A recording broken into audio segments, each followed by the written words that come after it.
inflation because we keep spending money we don't have. To my colleagues on this side of the aisle, my beef isn't that I don't understand the struggle with the negotiators against that kind of reasoning. My beef is that you cut a deal that shouldn't have been cut. The fact is, at best, we have a 2-year spending freeze that's full of loopholes and gimmicks that would allow for increased funding for the federal bureaucracy in order to achieve a $4 trillion increase in the debt by January 1 of 2025. $4 trillion. We have permitting reform, which might have some good elements in it, but the problem is you have the Biden administration saying it accelerate implementation of the historic clean energy and environmental justice investments in the Inflation Reduction Act, the very policies destroying the American way of life and making them unable to afford energy and afford their food. We have watered down work requirements. The CBO just said will actually increase the cost of SNAP by $2 billion. A supposed 1% automatic top line reduction in spending at the end of the year that will actually make a Christmas omnibus more likely. A 2% cut to Biden's $80 billion IRS expansion. 2% of that $80 billion expansion. Administrative pay-go, I'm told. We're not going to do the REINS Act. We're not going to constrain the regulatory state. We're going to do a waivable administrative pay-go. Great, we'll pass a bill next week. Yay us. It'll die in the Senate. Why aren't we using this leverage? A complete punt to SCOTUS on the Biden administration's unfair $500 billion student loan bailout, billions in COVID dollars left untouched to fund things like vaccines and COVID-19 testing, and the loss of our biggest leverage points to force Biden to actually secure the southern border. I encourage my colleagues to vote no on the rule and to oppose this legislation. I yield back. Gentleman reserves. The gentleman from Massachusetts is recognized. Mr. Speaker, I ask unanimous consent to insert in the record a report by the balance entitled "The Trump's Impact on the National Debt." Mr. Speaker, for talk about spending. Without objection. The national debt increased by almost 36% from 2017 to 2020 during Trump's tenure. I wish the gentleman from Texas was on the floor screaming then, as he is now. And he has no problem with spending trillions of dollars on tax cuts for rich people and taxpayer subsidies for big oil companies. But when it comes to providing people the basics to be able to put food on the table, he has a problem. We just don't share the same values. With that, Mr. Speaker, I yield 2 minutes to the gentleman from California, Dr. Ruiz. The gentleman from California is recognized for 2 minutes. Let's be clear. This bill is not about fiscal responsibility. It is about extreme GOP pushing their extreme agenda. Extreme Republicans demanded to cut veterans' health care, to zero out the toxic exposure fund for sick, burn pits exposed veterans, to end protections for our environment and allow polluters to expose workers and communities to toxic chemicals for corporate profits, to cut Medicaid, cut child care, and cut education, and repeal efforts to make our air and water cleaner, especially in vulnerable communities. And if they didn't get their way, they held hostage the American economy and threatened to send America into default, raising costs for families, cutting 1 million jobs for workers, and devastating seniors' retirements. And so, today, under this Republican-manufactured extreme crisis, we will take up the bipartisan budget agreement to prevent a Republican catastrophic default. President Biden, in this bill, made sure veterans got the care that they need by funding the Toxic Exposure Fund for burn pits veterans, keeps the Inflation Reduction Act's environmental and clean energy protections to stop polluters from harming people. He was able to protect Medicare, no changes to protect Medicaid, with no changes to Medicaid, and maintain health care access for millions of families across the country, and preserve funding for clean energy programs to clean up our air. Look, if extreme Republicans were serious about fiscal responsibility, they would have accepted President Biden's budget that would have reduced the deficit by $3 trillion. Instead, this bill only reduces it by $1.5 trillion.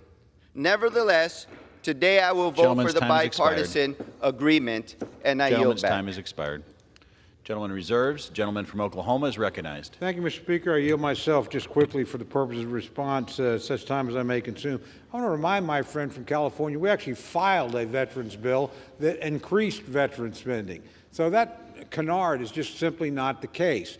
We from the very beginning, we're going to take care of veterans and file legislation to do that. With that, Mr. Speaker, I want to yield to my very good friend from Texas, my classmate and the distinguished Vice Chairman of the Rules Committee, Mr. Burgess, 3 minutes. Gentleman from Texas is recognized for 3 minutes. Thank you, Mr. Speaker, and I thank the gentleman from Oklahoma. I rise today to speak in support of the rule and the underlying legislation, including within the rule measure is H.R. 3746, the Fiscal Responsibility Act. So, fortunately, the Fiscal Responsibility Act makes worthwhile reforms that will safeguard America's solvency. 100 days, Mr. Speaker. That's how long President Biden flirted with economic calamity because he was too stubborn to come to terms with a new political reality. The American people did not send a Republican majority to continue business as usual. Mr. Speaker, the typical business as usual where elected lawmakers come together in a lame duck session and knock the bottom out of the country's finances. Well, no more, Mr. Speaker. With the passage of this legislation, Republicans are putting America back on a sound fiscal footing by reducing non-discretionary funding, reforming entitlement programs, and adding requirements that Congress pass its 12 appropriations bills on time. That is a massive change from the status quo. I credit our fellow Rules Committee member, Thomas Massey, for the concept of including this in the debt limit bill, because if the appropriators cannot pass all 12 of their appropriations bills by September 30th, it automatically goes to a continuing resolution with a 1% reduction. That's the first time that has ever happened. So we have budget enforcement, in fact, without blowing up the filibuster over in the Senate, and we all know what that could lead to. No one can say they got everything they wanted in this bill. And candidly, I don't think the reforms, the permitting reforms are nearly enough. The NEPA reform included in this bill is an important first step, but there is no question that we will need to do much more. The full faith and credit of the United States is preserved with this legislative product. And bear that in mind. If the United States were to default on its debt, there actually is another country, the People's Republic of China, who would like to be the reserve currency of the world. We will not give them that chance when we pass this bill. I commend Patrick McHenry and Garrett Graves for their hard work in bringing us this vital piece of legislation. Commend the Speaker for bringing it to a vote on the floor today after 72 hours for members to read and understand the bill. I urge everyone to support the rule and support the underlying legislation. I yield back to my friend from Oklahoma. Gentleman from Oklahoma reserves. Gentleman from Massachusetts is recognized. Mr. Speaker, I yield 3 minutes to the distinguished gentlewoman from New Mexico, a member of the Rules Committee, Ms. Ledger Fernandez. Gentlelady is recognized for 3 minutes. Thank you, Mr. Speaker. We are where we're at today, at the precipice of ruin, because extreme Republicans chose to hold Americans hostage by refusing to pay America's bills. Their chaos created fear and stress as Americans worried about a catastrophic recession. Extreme Republicans' ransom demand was the Default on America Act, a proposal which targeted rural communities, Head Start, veterans' health care, and more, with 22% and more cuts, all to pay for the Trump tax cuts for the wealthiest CEOs that added $2 trillion to the deficit.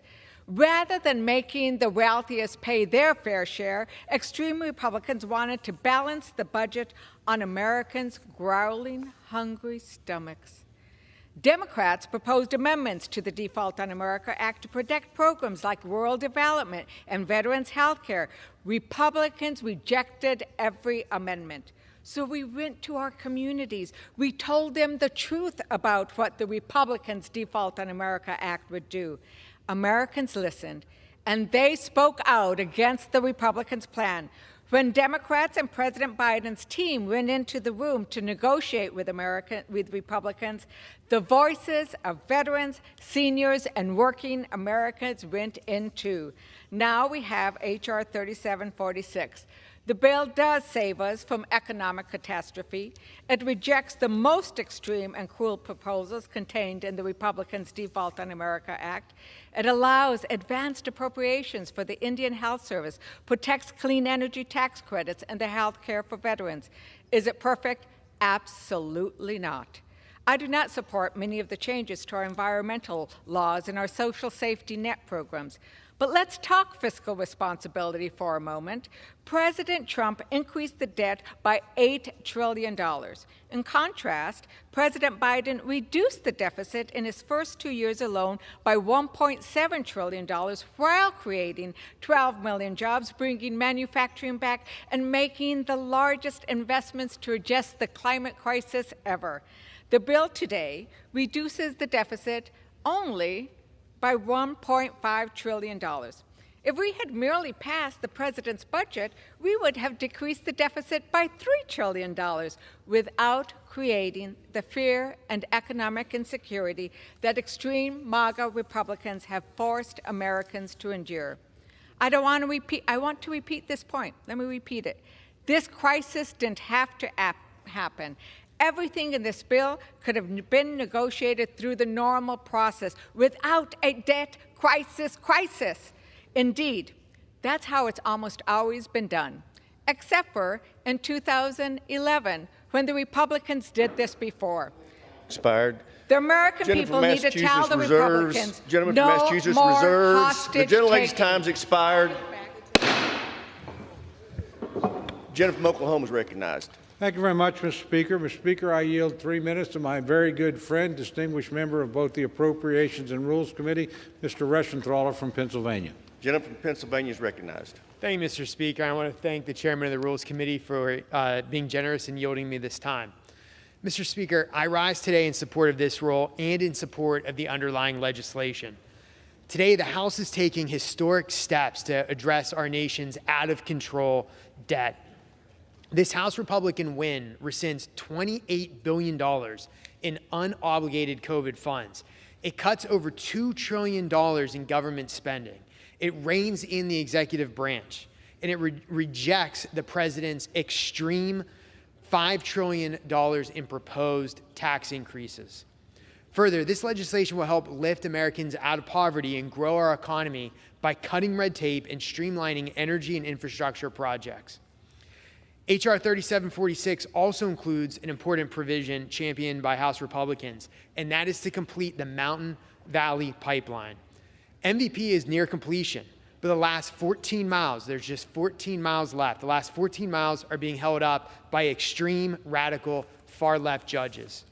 When completed, this pipeline will help reduce costs for hardworking Americans in South Carolina, North Carolina, and Virginia. It will simultaneously help the economies of Pennsylvania, Ohio, and West Virginia, with thousands of construction jobs, millions of dollars in royalty payments just in Pennsylvania alone, $150 million a year in royalty payments just to Pennsylvania alone, and it will lead to direct investment in rural communities. Mr. Speaker, I support the rule in the underlying legislation. I urge my colleagues to do the same, and with that, I yield back. Gentleman from Oklahoma reserves. Gentleman from Massachusetts recognized. Mr. Speaker, I'm honored to yield 2 minutes to the very distinguished gentleman from Maryland, Mr. Hoyer. The time, 2 minutes to the distinguished gentleman from Maryland. You're recognized. Mr. Speaker, there's been a lot of argument about who's responsible, why we're here. Mr. Roy, the gentleman from Texas, as I was coming in, spoke about keeping leverage. Now, what do you keep leverage for? You keep it so you can make something that you want to happen, happen. The Speaker of this House has said default is not an option. The leader of the Democratic Party in this House has said default is not an option. But that wasn't good enough that we agreed. It was, as the gentleman from Texas said, our Republican friends wanted to keep leverage to accomplish essentially in the appropriation bill, or what they couldn't either accomplish or pass in the Appropriations Committee here because of their extraordinarily devastating bill that they offered and passed, which some of them are going to have to answer for in the next election. But what today is about is whether we're going to hurt 330 million Americans, whether we're going to hurt the global economy. That's what this is about. And from my perspective, there is only one answer: to pass a bill that in fact does not have America welch on its debts. Or, alternatively, to defeat a bill which will devastate our economy and be catastrophic globally. That's why we're here. I urge every member to think of those 330 million Americans, all of whom will be hurt if we fail to do our duty. And I yield back the balance of my time. Gentleman from Massachusetts reserved. Gentleman from Oklahoma is recognized. Thank you very much, Mr. Speaker. I yield 2 minutes to my very good friend, distinguished gentleman from New York, Mr. Molinaro. Gentleman from New York is recognized for 2 minutes. Thank you, Mr. Speaker, and thank you to the chairman. I have only been here for 5 months, but I already have been blamed for things I have and have not done, for action we did or didn't take. We're here now. We're here now at a moment where Americans, by design or default, have given us a bipartisan government, and the House Republicans delivered on a promise to hold the federal government accountable, and we have an agreement. That agreement will move this nation forward. I want to speak very specifically to one component. Mr. Speaker, grew up on food stamps. My mother, diagnosed with depression, would not have survived without that assistance. She was encouraged and worked hard and got on her feet and ultimately achieved independence. For the last 12 years, I've administered a social service agency in the state of New York. The Fiscal Responsibility Act takes important action, not at all to punish our most vulnerable. In fact, takes real steps to ensure those most vulnerable among us are protected and served and have access to the support that they deserve, and, by the way, find their way to work. This bill holds states like New York and others accountable for waiving restrictions, expanding access, not to help the most vulnerable, but to bloat and to grow and to increase state government. Because of action states have taken, the most vulnerable are left to fend for themselves, demoralized, dehumanized, and felt worth less. While states like New York increase their infrastructure, their government, and leverage federal taxpayer dollars, not to benefit those who need the help the most, but to benefit state government. This bill starts a very important step of holding states accountable and assisting those who are most vulnerable among us. I urge my colleagues not only to support the rule, but to support the underlying bill. We have an opportunity here to make a measurable difference in the lives of those who struggle the most, and this is an effort to ensure that happens. Thank you, Mr. Speaker, and I yield back. Gentleman from Oklahoma reserves. The gentleman from Massachusetts is recognized. Mr. Speaker, I just remind the gentleman that under the new standards in this bill, 700,000 older Americans, vulnerable Americans, will lose their food benefits. And if that's his idea of protecting the vulnerable, we don't want your help. Mr. Speaker, I yield 2 minutes to the gentleman from Tennessee, Mr. Cohen. The gentleman from Tennessee is recognized for 2 minutes. Thank you, sir. Before us today, we have a difficult vote. Like many of my Democratic colleagues, I would have preferred to vote on a clean debt ceiling bill. I signed a discharge petition along with all of my Democratic colleagues to bring a clean debt ceiling bill to the House floor. But we couldn't get just 5 Republicans to join us to force that vote. That's why we're here today, because not just 5 Republicans could do that. I don't like the language in the bill to bypass environmental reviews and approve the Mountain Valley Pipeline. There are pipelines that have leaked, and there are pipelines that have leaked. I've joined Representative McClellan, Beyer, and others in the Virginia delegation in support of an amendment offered to remove that language, but it wasn't allowed to be voted upon. I don't like permitting reform that strips NEPA of its authorities. Instead of rolling back regulations, we should be adequately funding the agency so that staff can help projects be built in a timely and responsible manner. I don't like the tax cuts for the wealthiest Americans are protected. The Trump tax scam, which was not funded, raised the debt by $2 trillion. And not an effort was made to put more duty and responsibility on those individuals. I've sponsored a bill to make billionaires pay their fair share. They should. Despite all these things that we don't like about this bill, including the addition of work requirements for SNAP recipients in their 50s, as members of Congress, we have tough decisions to make and ultimately do the best for our constituents and our country.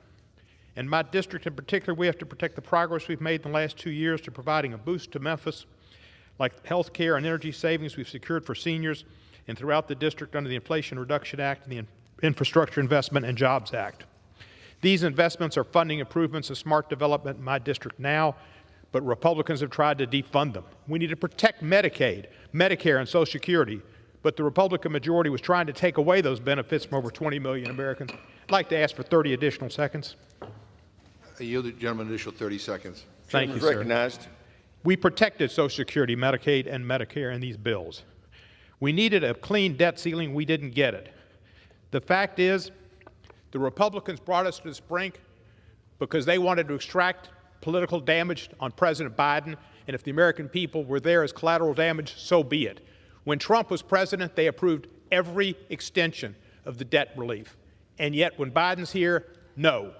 This is extortion, but we have to deal with it. It's for the benefit of our country and the world's economy, and I will vote yes. Yield back the balance of my time. Chair now, gentleman from Massachusetts reserves. Gentleman from Oklahoma is recognized. Mr. Speaker, I reserve. Gentleman from Oklahoma reserves. Gentleman from Massachusetts is recognized. Mr. Speaker, I yield 2 minutes to the gentlewoman from Texas, Ms. Jackson Lee.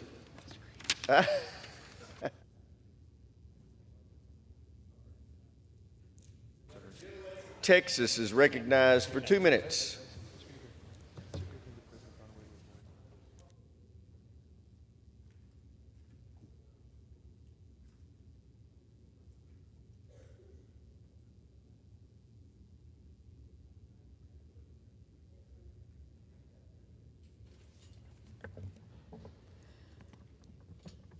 I'm going to say my good friend, Mr. Cole, because he is my good friend, Mr. Cole, had the facts very much incorrect.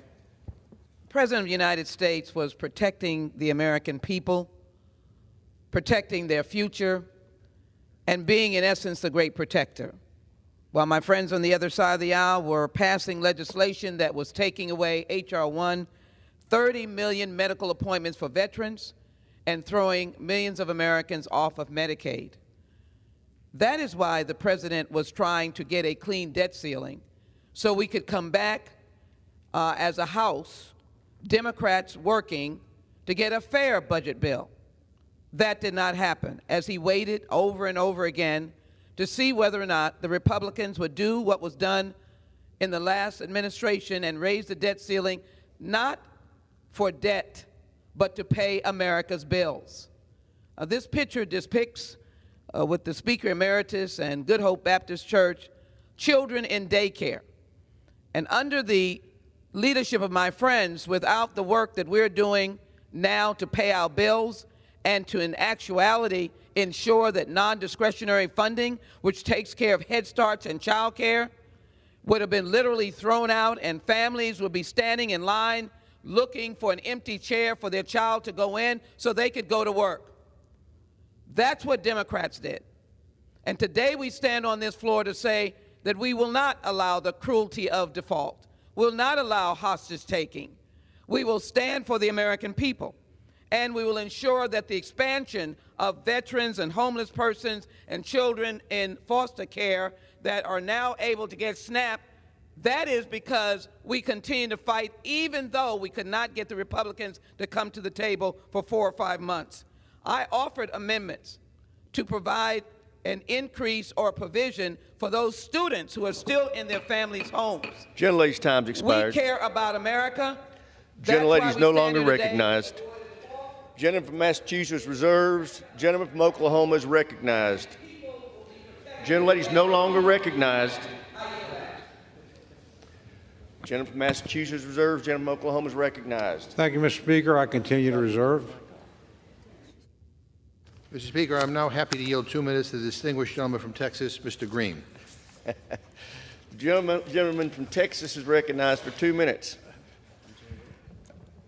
And still I rise, Mr. Speaker, and I rise today with a testimony, the genesis of which is I believe that President Biden did the best that he could in developing this legislation.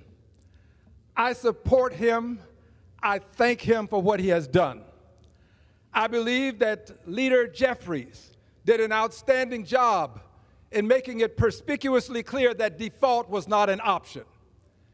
But here is the essence of my testimony. I had the preeminent privilege of serving in Congress in 2008, September, I believe it was, when we had the downturn in the economy, and there was a clarion call for help to do what was called bail out the banks. I was adamantly, totally, completely opposed to bailing out the banks because I thought it was not the thing to do, given that the banks did not ask for our help in getting into the position that they were in. Well, I stood in the rear of this chamber, and I could see the votes as they were being tallied. I could also see the stock market reacting to the votes as they were being tallied. The stock market went down as the bill went down. 777 points, a 7% drop in the stock market. My constituents had told me not to vote for that bill, and I concurred with them. The next day, my constituents called. Why didn't you vote for that bill? Why did you let the market go down? I learned a lesson. Votes like this are votes of conscience, and you've got to vote your conscience knowing what the consequences are. I will vote for this bill because I understand the consequences of the market tanking. I was here and I saw it. I understand This that time's we have expired. to take care of our people. And I will yield back, and I thank you for the time, Mr. I Speaker. thank the gentleman. The gentleman from Massachusetts reserves. The gentleman from Oklahoma is recognized. Thank you very much, Mr. Speaker. I yield myself such time as I may concern. I want to thank my friend from Texas for his remarks. I actually voted for that bill in 2008 twice. And I'm glad that he's here today. The reality is the bill we're dealing with, it's hard to tell it listening to the debate, is a compromise between House Republicans and the President of the United States. In that compromise, nobody got everything they wanted. We certainly didn't get everything we wanted. But I think we are acting together, as my friend from Texas suggested, to try and make sure that we don't default, that we don't have a day like we had in 2008. That, at least, is something we can agree on together and celebrate together, and we'll continue to try to work together. But the preeminent problem we have is my friends on the other side think we can spend forever. You know, President Obama never introduced a budget that balanced, ever. Not in 10 years, 20, or 100. Frankly, President Biden has never introduced a budget that comes into balance at any point. You can't sustain that indefinitely. This effort is to both, one, to responsibly raise our debt ceiling, but to begin to address the underlying spending problem. I wish we could have done more in that regard, but I'm glad we got done what we did, and we'll continue to work at this. With that, Mr. Speaker, I reserve the balance of my time. Gentleman from Oklahoma reserves. Gentleman from Massachusetts is recognized. Yeah, Mr. Speaker, last time I checked, the Republican conference hasn't provided us with a budget, passed a budget. I yield 1 minute to the gentleman from Ohio, Mr. Landsman. Gentleman from Ohio is recognized for 1 minute. Thank you, Mr. Speaker. I rise today to encourage my colleagues on both sides of the aisle to support tonight's vote on the Bipartisan Budget Act. There are three aspects of this bill, a bill that will avoid default, and a bill that protects Social Security and Medicare that I hope my colleagues and fellow citizens take into account. One is that we can't keep doing this. The brinkmanship around this question of default and paying our bills has to end. It's a terrible process. Folks have been calling our offices. They're worried about their Social Security checks. They're worried about their health care. They're worried about whether or not the economy will crash. We cannot keep normalizing this behavior. Two, the bill does represent the fact that Congress is divided. The president negotiated with Speaker McCarthy, and even though a majority of Americans want Congress to balance this budget by fixing the tax code, the majority has said— Time's expired. Another 30 seconds. The majority has said that is off the table. What I needed to see from this bill was that no veterans would lose their benefits and folks would continue to receive Social Security checks and no child would lose access to food through the SNAP program. This bill does that, and so I'm voting yes. We need more bipartisan, pragmatic leaders to stand up and pass this bill tonight and to continue to work on behalf of the American people. Thank you, and I yield back. Gentleman yields back. Gentleman from Massachusetts reserves. Gentleman from Oklahoma is recognized. Thank you very much, Mr. Speaker. I yield myself such time as I may consume. Recognized. Just to quickly make a point to my friend, the Democratic Congress didn't produce a budget in 4 years. 4 years were you in the majority, not out of budget committee, let alone across the floor of the House. So you left things in quite a mess, and it's going to take a while to fix it.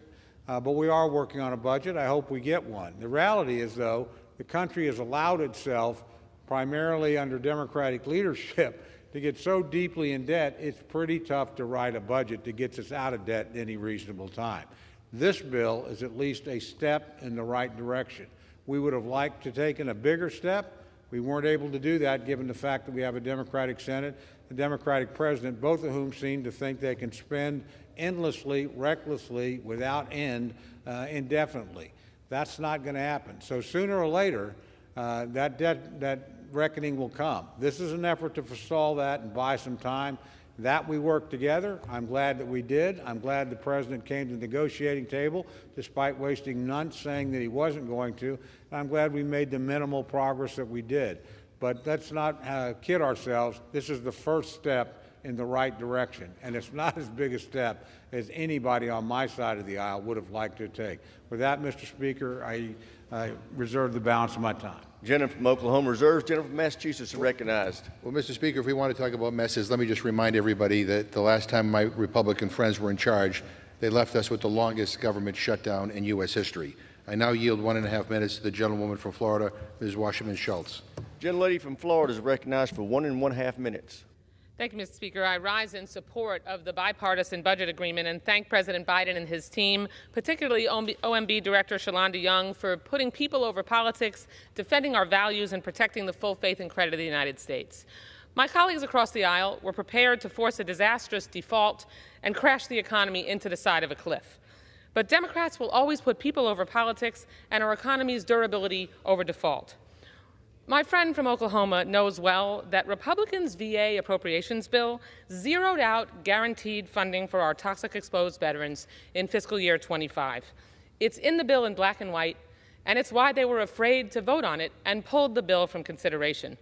Democrats protected toxic-exposed veterans' health care, expanded SNAP benefits to more food-insecure people, and stopped Republicans' dangerous budget cuts in the Default on America Act. Yesterday, CBO officially scored the bill and found that participation rates in SNAP will increase because of this compromise. President Biden negotiated a deal that gets us through the short term and puts us in a good position to work through the appropriations process. As an appropriator, I look forward to working with my colleagues on both sides of the aisle to efficiently finish this year's budget, and I'll remind my friend from Oklahoma that under the Trump administration, Republicans blew a hole in the deficit with a $1.5 trillion tax cut package that was unpaid for. So that's on them. I encourage my colleagues to vote in favor of the underlying legislation, and I yield back the balance of my time. Gentleman from Massachusetts reserves. The gentleman from Oklahoma is recognized. Thank you very much, Mr. Speaker. I yield myself such time as I may consume. Just to my good friend from Florida, what unbalanced the budget was COVID, and we all know that, and we worked actually together on that. But that's what spent billions of dollars in a relatively short period of time. Quite frankly, in terms of where we are today, my friends have never submitted a budget that comes into balance. President Obama did. The last president to do that was Democrat, was President Clinton. Now, we disagreed over how to get to balance, but he actually submitted budgets that came to balance in 10 years. President Obama didn't do that. President Biden hasn't done that. Until you return to the Clinton era, where you actually did believe in balanced budgets, we disagreed how to get there. I think we're going to have a hard time getting on top of our fiscal problem. But this bill, where we do agree, we don't like every part of it. We would have liked to have done more. My friends would have liked to have spent more. But the reality is it does move us in the right direction. So I'm happy for the bipartisanship, but I do note it took us a long time. And I also note from my Democratic friends, remember, so far to this point, the only people who have voted to raise the debt ceiling are on this side of the aisle. My friends have not yet provided a single vote to raise the debt ceiling. Their body they control in the United States Senate has not presented a bill, let alone moved one across the floor. We did. My friends didn't like that bill. We sat down, negotiated, came to something different. But at least we voted to raise the debt ceiling. My friends who are concerned about it have neither presented a plan to deal with it nor have voted to act upon the problem. I'm hopeful today that many of them will actually join us in that effort because the President of the United States has come to the negotiating table, and we'll move forward together. But rest assured, we're not moving forward as fast as we should. We're not going as far as we should, and we've had to bring you to this point, kicking and screaming every step of the way. With that, I reserve the balance of my time. Gentleman from Oklahoma reserves. Gentleman from Massachusetts recognized. Yeah. The gentleman's absolutely right that COVID did add to the deficit, but he neglected to mention the multi-trillion-dollar tax cut for the rich that was unpaid for. Mr. Speaker, I have no other request for time. I ask the gentleman. Prepared to close when my friend is. Right.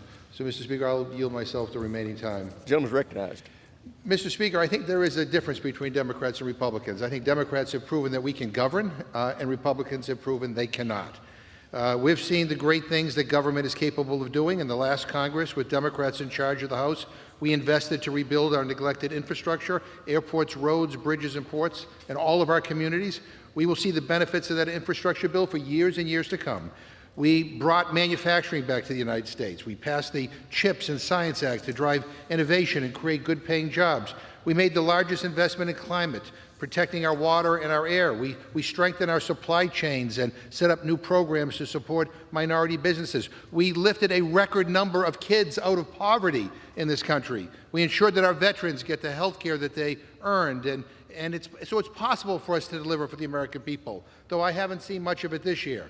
Instead, Republicans spent a week in January trying to elect a speaker. Republicans spent the last 5 months trying to destroy everything that we built over the last 2 years. They have only enacted 3 laws in 5 months, and those laws don't do much. The bill we are debating today may become their 4th law. It would be their biggest legislative accomplishment of the year. Think about that. The biggest accomplishment will be ending a crisis that they created. We've wasted time going back and forth on how to pay our bills. The fact that we've had to bend and contort ourselves to get this done to prevent our economy from falling off a cliff because Republicans wanted to play games is unconscionable, and it doesn't bode well for the future. Finally, let me just say to my colleagues, I plead with my colleagues on the Republican side to stop this assault against the poor. Every concession in this bill, every demand that Republicans made in this bill hurts somebody and hurts the most vulnerable in our country. Going after SNAP for older people, a measly $6 a day benefit. Shame on you for doing that. We're here to help people. We're here to uplift people. We're not here to demean people. We're not here to try to punish people.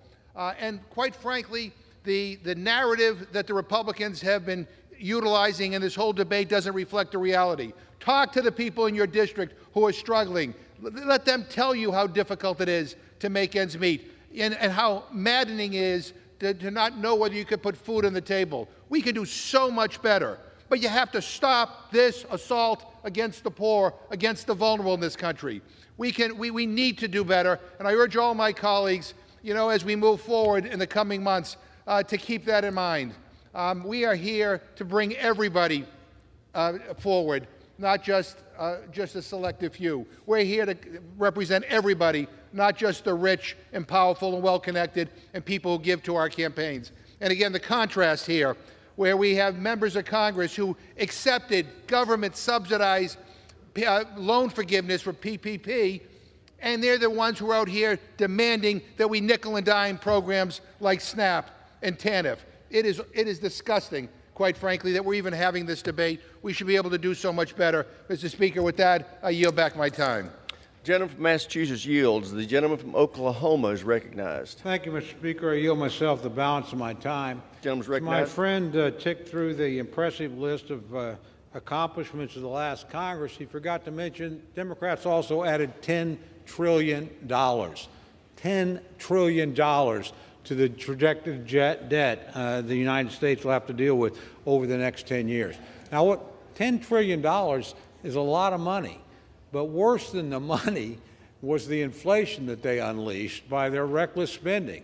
You care about Americans, then you don't push the price up of gasoline, of home heating, of interest rates on their any purchase they make, what they pay at the grocery stores. My friends managed to unleash the worst bout of inflation in 40 years.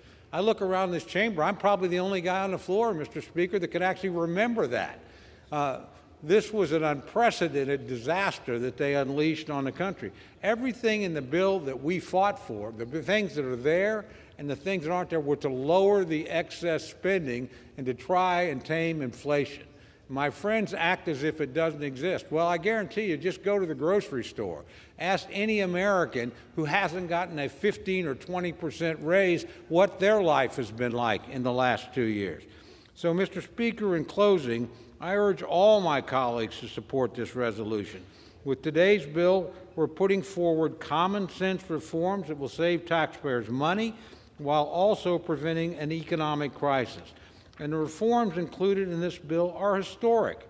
The first year-over-year cut in spending in a debt ceiling bill, the largest rescission of appropriated but unspent funds in history, the first real reforms to requirements for SNAP and TANF, which will help lift people out of poverty, and real reforms to the permitting process, which will streamline major infrastructure and energy projects and cut the red tape that are holding them back. Those are reforms, by the way, that my friends did not support. Now, those were things that were put in the bill by Republicans and negotiated for. Sadly, they weren't willing to work with us on those, and it was only the threat of the debt ceiling that actually brought them to the table. It's a responsible thing to do to pass this legislation, and in the end, the American people will be better off for it. I do want to be clear on something, Mr. Speaker. This is not the end of House Republicans' fight for necessary fiscal reforms. We have more than $31 trillion in debt. Programs like Medicare and Social Security, which are the bedrock of our safety net, are growing in an unsustainable manner. And for too long, this Congress has seen fit to just allow mandatory programs to eat up more and more of our budget. Indeed, the President himself refused to talk about those programs. Mandatory programs are now more than 2/3 of what we spend in any given year. Without real reforms to these programs, we'll have no chance to right the fiscal imbalance the country finds itself in. Republicans are committed to preserving America's status as the greatest nation in the world. And to do that, we must get serious about the national debt. But at the end of the day, the journey of 1,000 miles begins with a single step. This bill, Mr. Speaker, is that first step. Mr. Speaker, I yield back the balance of my time and move the previous question on the resolution.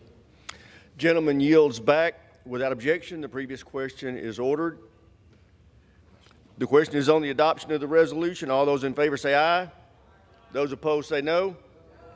The ayes have it. Gentleman from Massachusetts. As for the yeas and nays. Yeas and nays have been requested. Those in favoring the yeas and nays will rise. A sufficient number having arisen, the yeas and nays are orders. Member will record their votes by electronic device. Pursuant to Clause 9 of Rule 20, this 15-minute vote on adoption of the resolution will be followed by 5-minute votes on the resolution, on the motion to suspend the rules and agree to the House Resolution 382. This is a 15-minute vote.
On this vote, the yeas are 241, the nays are 187. The resolution is adopted.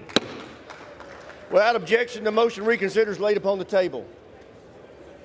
Pursuant to Clause 8 of Rule 20, the unfinished business is the vote on the motion from the gentleman from California, Mr. Isis, to suspend the rules and agree to HRS 382,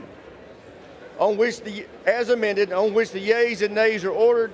The clerk will report the title. House Resolution 382, resolution condemning the rise of anti-Semitism and calling on elected officials to identify and educate others on the contributions of the Jewish American community. The question is, will the House suspend the rules and agree to HRS 382 as amended? Members will record their votes by electronic device. This is a 5-minute vote.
On this vote, the yeas are 429, the nays are 0.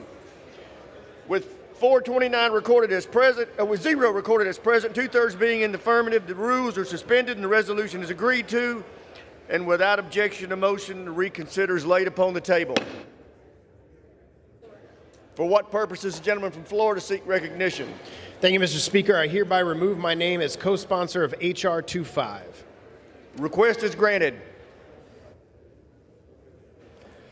Pursuant to Clause 12 of Rule 1, the Chair declares the House in recess, subject to the call of the Chair.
The House will be in order.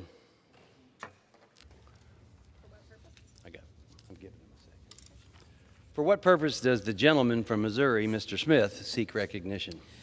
Mr. Speaker, pursuant to House Resolution 456, I call up the bill H.R. 3746, the Fiscal Responsibility Act of 2023, and ask for its immediate consideration in the House. The clerk will report the title of the bill. H.R. 3746, a bill to provide for a responsible increase to the debt ceiling.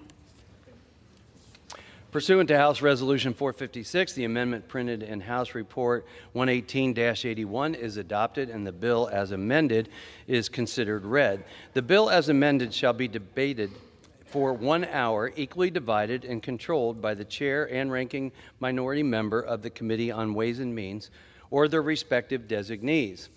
The gentleman from Missouri, Mr. Smith, and the gentleman from Massachusetts, Mr. Neal, each will control 30 minutes. The chair recognizes the gentleman from Missouri, Mr. Smith. I ask unanimous consent that all members have 5 legislative days to revise and extend their remarks and submit extraneous materials on the bill under consideration. Without objection. Mr. Speaker, I yield myself such time as I may consume. Without objection. Thank you, Mr. Speaker. This debate was a long time coming, not because it's complicated, but because Democrats couldn't accept the solution.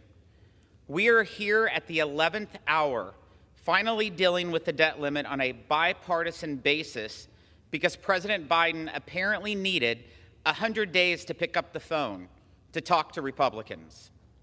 During those 100 days, the case for cutting spending as part of a debt ceiling increase has only grown stronger. We have seen the worst inflation crisis in a generation, the direct result of reckless spending, continue to rob the pocketbooks of working families. We have seen interest rates continue to rise, driving up the cost of purchasing a car, a home, or small business loan. Interest payments on our national debt is $110 billion higher over the first 7 months of this fiscal year than they were over the same time last fiscal year. In other words, runaway spending is adding to our debt crisis on the front end and the back end. Something else occurred during those 100 days. House Republicans took action. While the White House was saying they would only accept a blank check debt ceiling increase, an idea that did not and does not have the votes, even in a Senate controlled by the president's own party. House Republicans, they passed a responsible plan to address the debt ceiling while cutting spending and supporting American workers. We acted on behalf of working families that are tired of paying more to put gas in their cars, clothes on their backs, and food on their tables. We acted on behalf of the small business owners who are desperate to remove the help wanted signs in their storefront windows. And we acted on behalf of the families trapped on government assistance to help provide them with a path to a more prosperous future. One has to wonder, what was President Biden waiting for? A massive slowdown in the economy? Well, we got that too. In the first quarter of this year, economic growth slowed significantly to just over 1%. But these data points do not tell the full story. To get that, you have to go into the communities across this country and listen to those on the front lines of the economy. At the Ways and Means Committee, we have done just that. From West Virginia to Oklahoma, Georgia to New York, we have listened to American workers, families, farmers, and small business owners who have shared their concerns and their solutions. And at the heart of so much of what we have heard is the simple message: stop spending money we do not have on policies that do not work. According to a recent survey, 60% of the American people say that an increase in the nation's debt limit ought to be accompanied by a reduction in the nation's spending. The Fiscal Responsibility Act is a step in responding to that request. It does much of what Republicans said we would do. put a check on Washington spending, claw back the pandemic-era funding that everyone should agree is no longer needed, take a bite out of the IRS's recent $80 billion pay raise, severely dampen the regulatory administrative state, and lift more Americans out of poverty through common sense work requirements for those who can work. Does this bill do everything folks might want? No, but I'm reminded of a quote by Thomas Jefferson, where he said in part, "The ground of liberty is to be gained by inches," that we must be content to secure what we can get from time to time and eternally press forward for what is yet to get. This bill keeps alive the precedent that was set decades ago and has been upheld by Republicans and Democrats alike. Even President Biden, when he was a senator and when he was vice president. And that is, when it comes to addressing the nation's debt limit, Congress and the White House need to come to the table to also help address the nation's debt crisis. I reserve the balance of my time. Gentleman reserves. The gentleman from Massachusetts, Mr. Neal, is recognized. Thank you, Mr. Speaker. Mr. Speaker, I yield myself as much time as I might consume. And let me point out, as the chairman noted, the chairman said that he didn't have the whole story. So we intend to spend the next hour filling in the rest of the story. We are here tonight because of a reckless position that was adopted by the majority that was prepared to take this nation to the precipice of default. And thank goodness for Joe Biden's legislative skill, we will not go over the edge. We will preserve the full faith and credit of the United States. Just think of what was being proposed here. Risk as the dollar, as the international currency? Do people have any idea what the treasuries play in terms of international transactions? The American dollar drives the world's economy, and they were prepared to take us over the edge with a reckless spending plan that they had. Well, thanks to Leader Jeffries and the measured tone that he took, we find ourselves tonight with an agreement that we might not love because it's not about perfection. And I stopped telling people that I was perfect 46 years ago when I ran for the Springfield City Council. After one legislative session, I never professed being perfect again. There is give and take to negotiation, and it means precisely that. You give and you take. And that's what we are acknowledging here this evening. That old sage of political thought got it right. Mick Jagger, you get what you need. So Democrats can proudly say tonight, with the help of Joe Biden, that we protected Social Security, we protected Medicare, we protected Medicaid, and we protected veterans' benefits, all of which we have profoundly embraced over these years. So how do we get here? This is about the CARES Act that saved the American economy. 22 million jobs gone, now 22 million jobs returned, and 9.5 million jobs going unanswered. This was a manufactured crisis that brings us to this evening. The President's experienced leadership in the face of a divided government in this body is 1/2 of the federal government. We still have a ways to go, but let's talk about why the bill ran up. So the CARES Act. Republicans voted for more defense spending. Republicans, some of whom voted for the CHIPS Act and some of whom voted for the infrastructure bill. And let me point out something, and I hope everybody's paying attention to this. In December of 2017, Republicans borrowed $2.3 trillion to provide a tax cut to the wealthiest among us. You know what the great irony of that is? Even the wealthy wouldn't say they were asking for that tax cut. That's how we got here. Their Default on America Act, in an effort to balance the budget on hardworking Americans' backs, tonight will be compromised. They targeted food security and health care while ignoring tax loopholes. And do you think around here we might someday close one tax loophole? The tax bill that we put out was well received everywhere, and it was pro-growth in nature. But let me also point out something else by historic record this evening. Republicans are always in favor, Mr. Speaker, of balancing the budget when there's a Democratic president. That's the reality of it. Let's not forget who put us in this situation. In the last 25 years, Republicans have voted for $10 trillion worth of tax cuts to the top 1%. 201, $1.3 trillion. 203, $1 trillion. And then their tax plan in December of 2017, $2.3 trillion of borrowed money. They wanted to take the American economy hostage, and Joe Biden and Leader Jeffries and the Democratic caucus pushed back to make sure that the position that we have tonight, which we overwhelmingly intend to support, is reasonable policy achieved because of the hard-nosed negotiating of President Biden and Leader Jeffries. And with that, I reserve the balance of my time. Gentleman reserves. Gentleman from Missouri is recognized. Thank you, Mr. Speaker. I'm pleased to yield 3 minutes to the gentleman who spent hours and days and weeks in the negotiation process to help get us to where we are today. The gentleman from North Carolina, Mr. McHenry. Gentleman's recognized. I want to thank Chairman Smith for yielding time.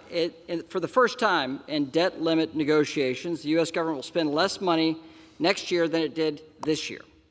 This rates as one of the largest deficit reduction bills in American history. And it will fundamentally change the spending trajectory here in Washington, with more work to do and more work ahead.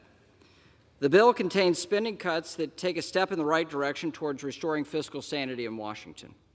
This agreement will return discretionary spending to 2022 levels.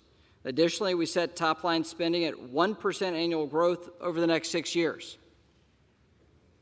We also cut spending through the largest funding rescissions in American history, clawing back billions of dollars in unspent COVID money.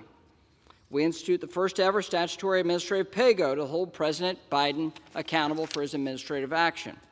If this rule had been in place over the last 2 years, it would have checked the regulatory overreach that has cost the economy at least $1.5 trillion during Biden's presidency. This agreement will also change the way Washington operates by compelling a workable appropriations process. Simply put, this legislation ends Democrats' spending spree and fights inflation. This deal will also help grow our economy and lift Americans out of poverty by instituting the strongest work requirements in a generation on some of our social safety net programs. These reforms will combat the labor shortages crippling small businesses by encouraging individuals to contribute to our society and economy while preserving these programs for those that need them most. Another pro-growth solution in this bill is the transformational reforms to the permitting process and the environmental review process. Cutting this red tape will boost domestic energy production, lower costs for struggling American families, and set us on a path towards energy independence. Furthermore, it will be faster, cheaper, and easier to build things in America, large and small. Whether that's infrastructure, roads, bridges, new homes, new factories, so be it. This legislation, though, is a product of divided government. Republicans only control the House of Representatives, not the Senate, not the White House. And throughout this process, which was long, laborious, and tough, it's been Speaker McCarthy's leadership and House Republicans leading. We passed a plan, and it was that plan and the Speaker's leadership that enabled these negotiations and this agreement. This is the most conservative spending package during my time in Congress, and I'm proud to support it. And I encourage my colleagues to vote yes and yield back. The gentleman from Missouri yield. Reserve. The gentleman from Missouri reserve. Yes, reserve. The gentleman from Thank Massachusetts you, Mr. Speaker. recognized. It's an honor for me to introduce the Democratic leader for a leader's 1 minute, Mr. Jeffries. Mr. Jeffries is recognized for 1 minute.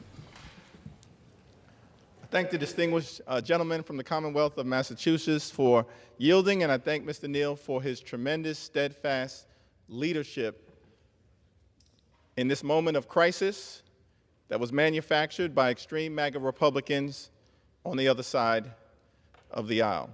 Thank the distinguished members of the Ways and Means Committee. I thank House Democrats for your steady hand, for your unity of purpose, for your efforts to make sure that we push back the extreme MAGA Republican efforts to jam right-wing cuts down the throats of the American people that would have undermined the health, the safety, and the economic well-being of everyday Americans. From the very beginning, House Democrats were clear that we would not allow extreme MAGA Republicans to default on our debt, crash the economy, or trigger a job-killing recession. Under the leadership of President Joe Biden, Democrats kept our promise. And we will continue to do what is necessary to put people over politics. The question that remains right now is, what will the House Republican majority do? It appears that you may have lost control of the floor of the House of Representatives. Earlier today, 29 House Republicans voted to default on our nation's debt and against an agreement that you negotiated. It's an extraordinary act that indicates just the nature of the extremism that is out of control on the other side of the aisle. Extreme MAGA Republicans attempted to take control of the House floor. Democrats took it back for the American people. And we will continue to do what is necessary under the leadership of President Joe Biden to build an economy that works for everyday Americans and push back against the extremism on the other side of the aisle. Under the Trump administration, Democrats helped the former president avoid a default, raise the debt ceiling 3 times without gamesmanship, partisanship, or brinksmanship, because Democrats put people over politics. Even though we strongly disagreed with your reckless policies, as Chairman Neal eloquently outlined. 2017, you passed the GOP tax scam, where 83% of the benefits went to the wealthiest 1% here in America, and caused our nation to go $2 trillion in debt to subsidize the lifestyles of the wealthy, the well-off, and the well-connected. Did nothing to lift up the economy for everyday Americans. And that's been the case with your so-called tax cuts under Ronald Reagan, and that was the case under George W. Bush. Failed policy, trickle-down economics that has come to mean only one thing for everyday Americans. You may get a trickle, but you're guaranteed to stay down. The policies have failed. And yet, despite that failure, despite the fact that you went $2 trillion into debt to pass your GOP tax scam, House Democrats were there to make sure that America did not default. We were there then, and we are there today to put people over politics. And so I'm thankful for my colleagues, for their work, for their commitment, for their patriotism, for their dedication, for their willingness to find the common ground necessary under the leadership of President Joe Biden, who did an extraordinary job under very difficult circumstances to protect values of importance to the American people, notwithstanding your threats to crash the economy, trigger a recession, default on our debt.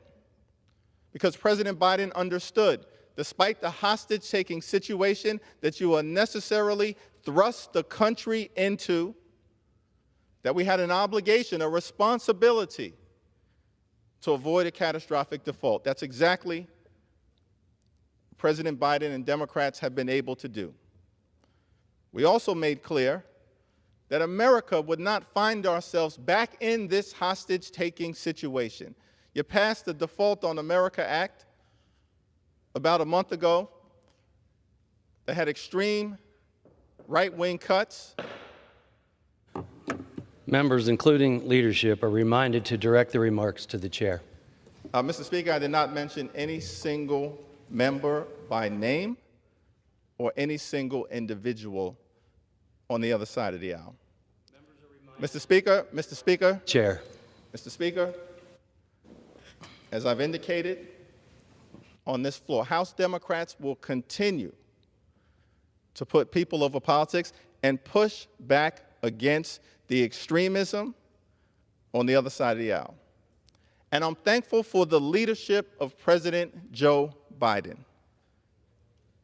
in avoiding a catastrophic default. I'm thankful for the leadership of President Joe Biden in finding our way to an agreement that will avoid a hostage-taking situation for the balance of the 118th Congress. And I'm thankful for the leadership of President Joe Biden and House Democrats who protected Social Security, protected Medicare, protected Medicaid, protected veterans benefits, protected education, protected public safety, and protected the American people from the draconian 22% across-the-board cuts that House Republicans were trying to visit on everyday Americans. And as a result of that effort, that leadership of President Joe Biden, we're going to be able to get through this hostage-taking situation and ensure that we can continue to build an economy that works for everyday Americans. I thank House Democrats for their leadership. I thank House Democrats for their work. And we will continue to show up and stand up and speak up without fear for everyday Americans and to ensure that we can continue America's long, necessary, and majestic march toward a more perfect union. I yield back.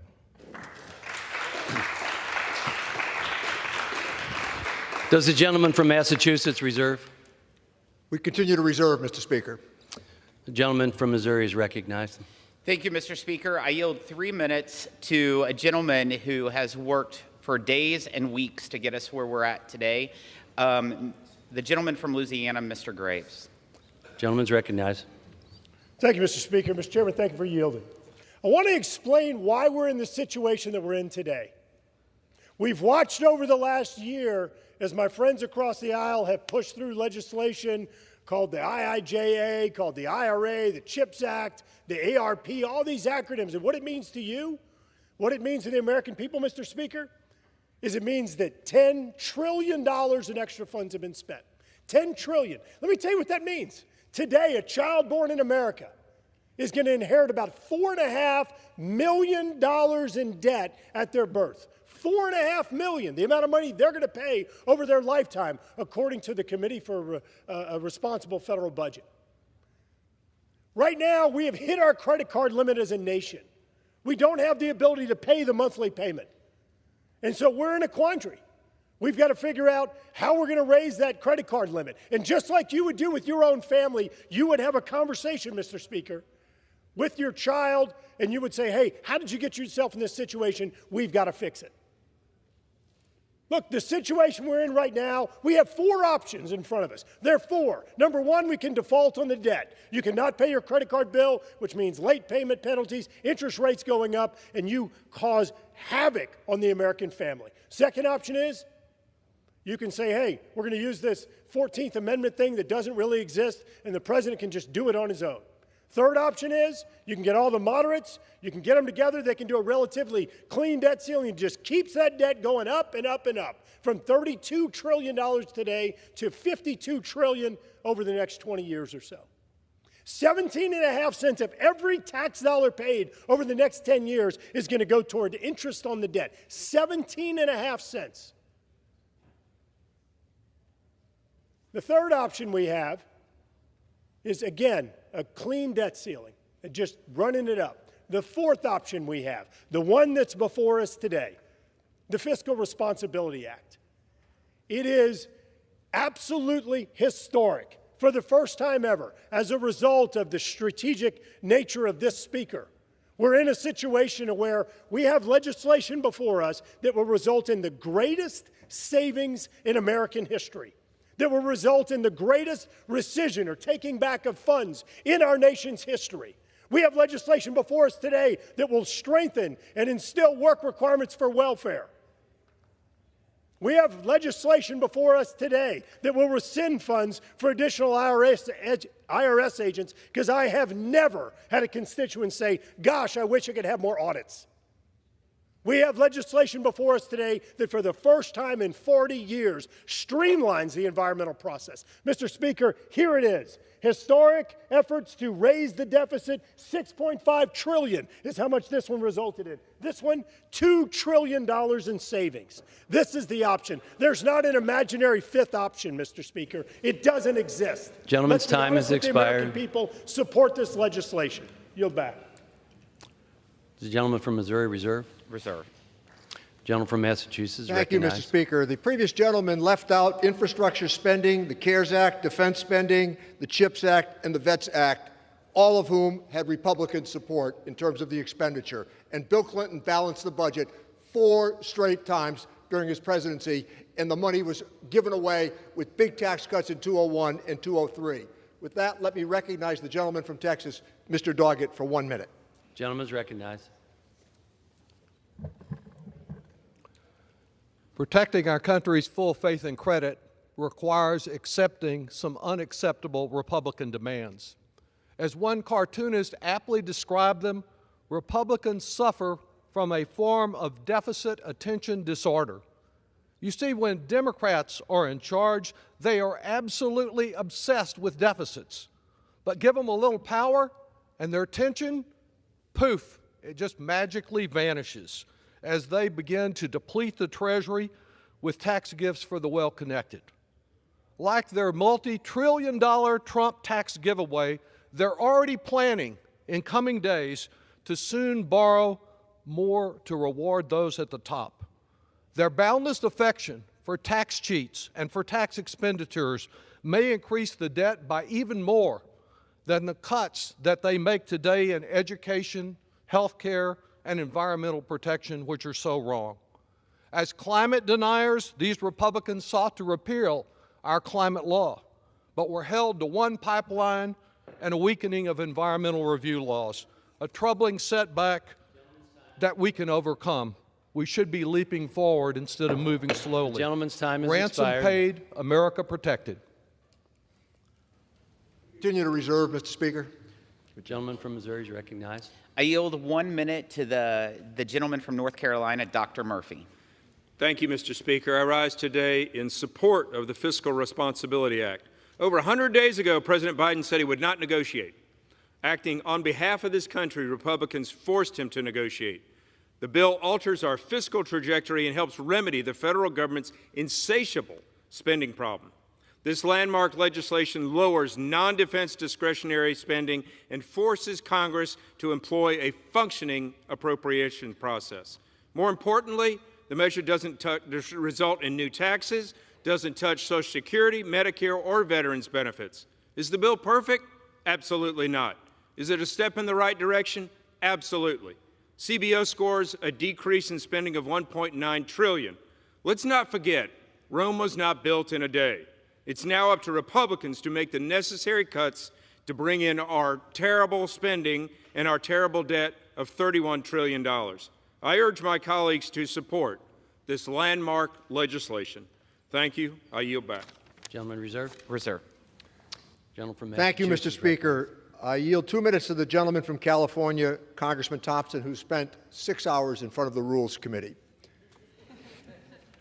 Thank the gentleman for yielding. Mr. Speaker, the American people can't afford a default. Default on our debt would be catastrophic, an economic disaster with consequences for every one of our constituents. Congress can't let that happen. This bill's not perfect, but thanks to President Biden's leadership, the bill before us achieves 2 key points. One, it prevents default, averting an economic disaster. And 2, it preserves not only key programs like Social Security, Medicare, and Medicaid, but also maintains virtually all House Democrats' achievements from the last 2 years, including the climate provisions of the Inflation Reduction Act, which I was proud to author with my colleagues in the Ways and Means Committee. Despite where Republicans started, the President has negotiated legislation that protects Medicaid and the Inflation Reduction Act, the CHIPS Act, the PACT Act, which provides for veterans' health care. Now, I share some of my colleagues' concerns with the bill. I'm particularly opposed to the Republicans' demand to cut mental health care. After climate change, mental health is the single biggest crisis in our country. There is no reason to cut critical funding for mental health. And their cuts to the IRS will not decrease the deficit, it will increase the deficit. A fully funded IRS is in everyone's best interest. Overall, this legislation is a compromise, which is what the American people expect and deserve from a divided government. And most important, it averts the catastrophe of a default. I urge my colleagues to support this bill, and I yield back the balance of my time. We continue to reserve, Mr. Speaker. Gentleman from Missouri is recognized. I yield 1 minute to the gentleman from Utah, Mr. Moore. Thank you, Mr. Speaker. When I ran for Congress, I ran on the promise that I would use my position to reverse Washington's debt culture. In my first term, I was in the minority party. And after 2 years of voting against Democrats' spending proposals, I finally today get the opportunity to vote yes on a comprehensive and thoughtful piece of legislation that will serve as the most significant spending cut in American history. Does this bill achieve everything that I want? No, of course not. That's the reality, but my support is a significant step forward, reversing our ballooning national debt. The Fiscal Responsibility Act allows us to cut spending by $2.1 trillion over the next decade. It's the largest deficit reduction ever. And in my first time in 40 years, we will be able to address our permitting process, to be able to address our energy sector and transportation projects from crippling regulations. This act represents the beginning of what is to come as Republicans govern in a responsible, productive manner. We fought hard to get this agreement and blew through Democrats' red lines over and over again. This isn't over. We can responsibly govern, and success today will bring more success in the future. I look forward to casting my vote yes, and I yield back. Reserve. Gentleman reserves. Gentleman from Massachusetts is Thank you, recognized. Mr. Speaker. It's an honor for me to introduce for 1 minute the gentleman from Connecticut and my neighbor, Mr. Larson. The gentleman is recognized. Thank you, Mr. Speaker. 3 times President Biden has had to deal with the Republican manufactured default crisis around raising the debt ceiling. Since 1960, Congress has dealt with the debt ceiling 78 times. And during the Trump administration alone, it raised the debt ceiling 3 times without holding the American economy and its people hostage. President Biden is to be commended for being the adult in the room and providing the leadership to prevent a catastrophic default that hurts the U.S. standing in the global economy and Americans here at home. That does not excuse the behavior of the Republican majority in the House who seek to normalize hostage-taking in an effort to hurt programs that serve our people the most. Thank you, President Biden, for protecting Social Security, Medicare, and veterans benefits. The trust the American people place in you has been validated again. Reserve. Continue to reserve, Mr. Speaker. Thank you. Gentleman from Missouri is recognized. I yield 1 minute to the gentleman from Nebraska, Mr. Smith. Thank you, Mr. Speaker. I rise to support this legislation. The debt ceiling is one of the best pathways to address debt and deficits. In addition to immediate spending cuts and future spending caps, this bill includes provisions to prevent IRS from auditing families and small businesses and helps get Americans back to work. My bill with Representative Steele to rescind IRS funding was partially put into this bill, and even though we passed the entire bill by a majority in January, parts of it are in this bill, and House Republicans continue to work to protect every family and small business from IRS overreach. This bill also modernizes TANF work requirements and ends the scheme of states sending small dollar checks to people who are already working to artificially raise their TANF work rates. These changes will focus TANF dollars on those who need it the most and will push states to do more to connect work-capable adults with the 9.6 million job openings we have across our economy right now. We have more to do to get our work done and our fiscal house in order. We need to ensure our economy always rewards hard work, and this bill is a great start. I yield back. Expired. I reserve. Gentleman from Thank you, Massachusetts Mr. is Speaker. recognized. It's an honor for me to yield 1 minute to one of the most accomplished speakers of the House in the history of America, the gentlelady from California, Ms. Pelosi. Gentlelady is recognized. Thank you, Mr. Speaker. I thank the gentleman for yielding and for his leadership, and that Mr. Boyd, the chair of our Budget Committee, as well. Mr. Speaker, I associate myself with the great remarks of our distinguished leader, Mr. Hakeem Jeffries, who spoke earlier and captured so much of what is so important here today. Mr. Speaker, our Constitution makes perfectly clear the validity of the public debt of the United States shall not be questioned. And the bipartisan budget agreement, we honor our sworn oath as lawmakers to uphold this constitutional duty. While I find this legislation objectionable, it will avert an unprecedented default, which would bring devastation to America's families. Millions of jobs eliminated, trillions in savings erased, higher costs on loans, mortgages, car payments, credit card bills, and more. And let us commend President Biden for his responsible leadership to prevent this unconscionable outcome while protecting Social Security, Medicare, Medicaid, protecting health care for our veterans as our Commander-in-Chief, climate, infrastructure, our economy. Gentlelady's time has I urge our expired. colleagues to support the full faith and credit of the United States. It shall not be Gentlelady's time questioned. has expired. I yield back. Thank you. The gentleman from Missouri is recognized. Thank you, Mr. Speaker. I'm pleased to yield 1 minute to the gentleman who has worked numerous hours, days. In fact, he's been working since January to get where we're at today. And we're pleased to have the gentleman from California, Speaker McCarthy. Gentleman's recognized. Mr. Speaker, let me first say how grateful I am to Congressman Graves and Mr. McHenry. They have given their time and talents to the efforts for more than a month. Our entire conference and country owes them a debt of gratitude. And to my conference, thank you. You worked hard.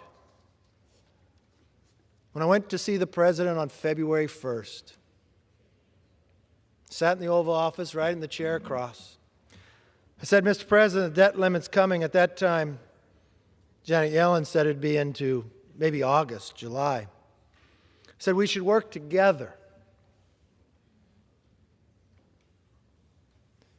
I said there's only two things, Mr. President.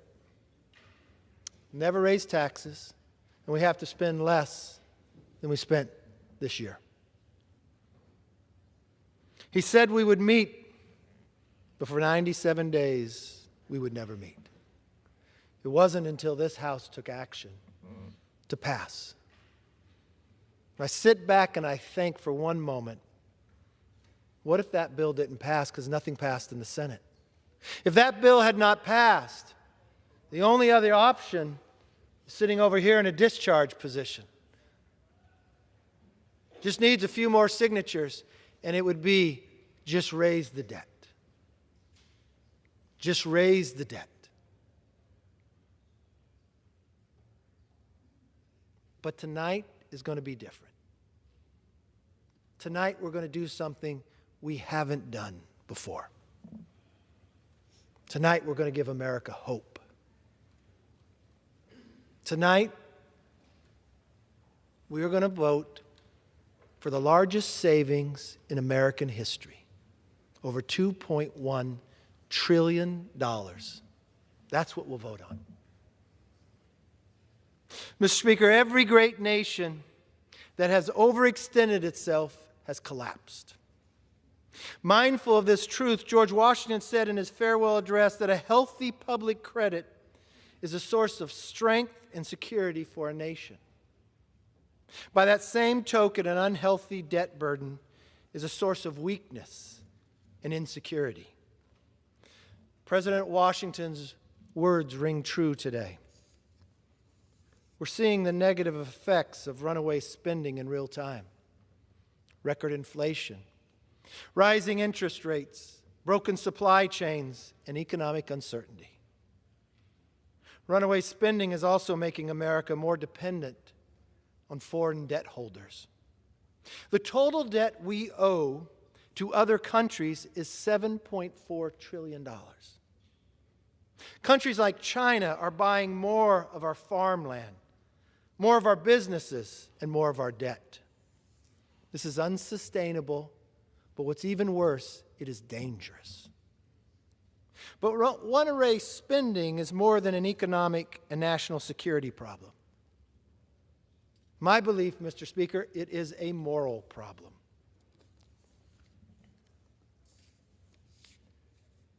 Mr. Speaker, this is Haley. Haley was born at 9:58 a.m. on April 11th of this year. She weighed 6 pounds and 7 ounces. Her blue eyes, she got that from her dad. That button nose, she got that from her mom. And the $95,000 bill,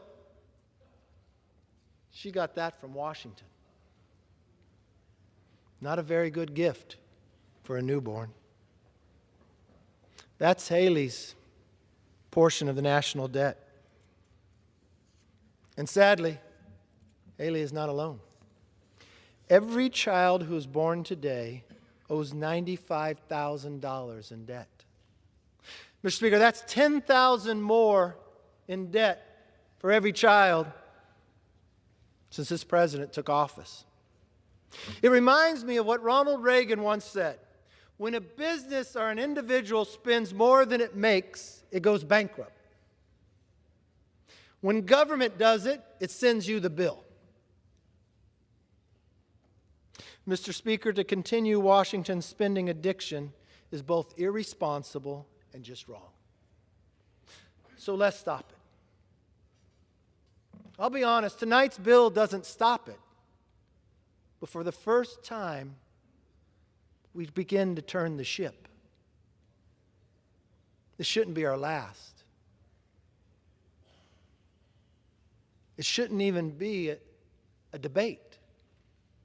We should challenge each other for how could we put ourselves on a fiscal path even better. For months, President Biden and Senator Schumer were adamant that they would not negotiate spending cuts. Mr. Speaker, I remember watching Senator Schumer on George Stephanopoulos one Sunday. He said, just watch. We're going to break them. The Republicans can't get together. They can't pass a bill. And it's going to be a clean debt ceiling. You just watch. The only person that didn't pass the bill was the person who made that quote. They demanded a clean debt limit, which really means they spend more and you just pay more in taxes. House Republicans said no. Over the past 4 months, we fought hard to change how Washington works.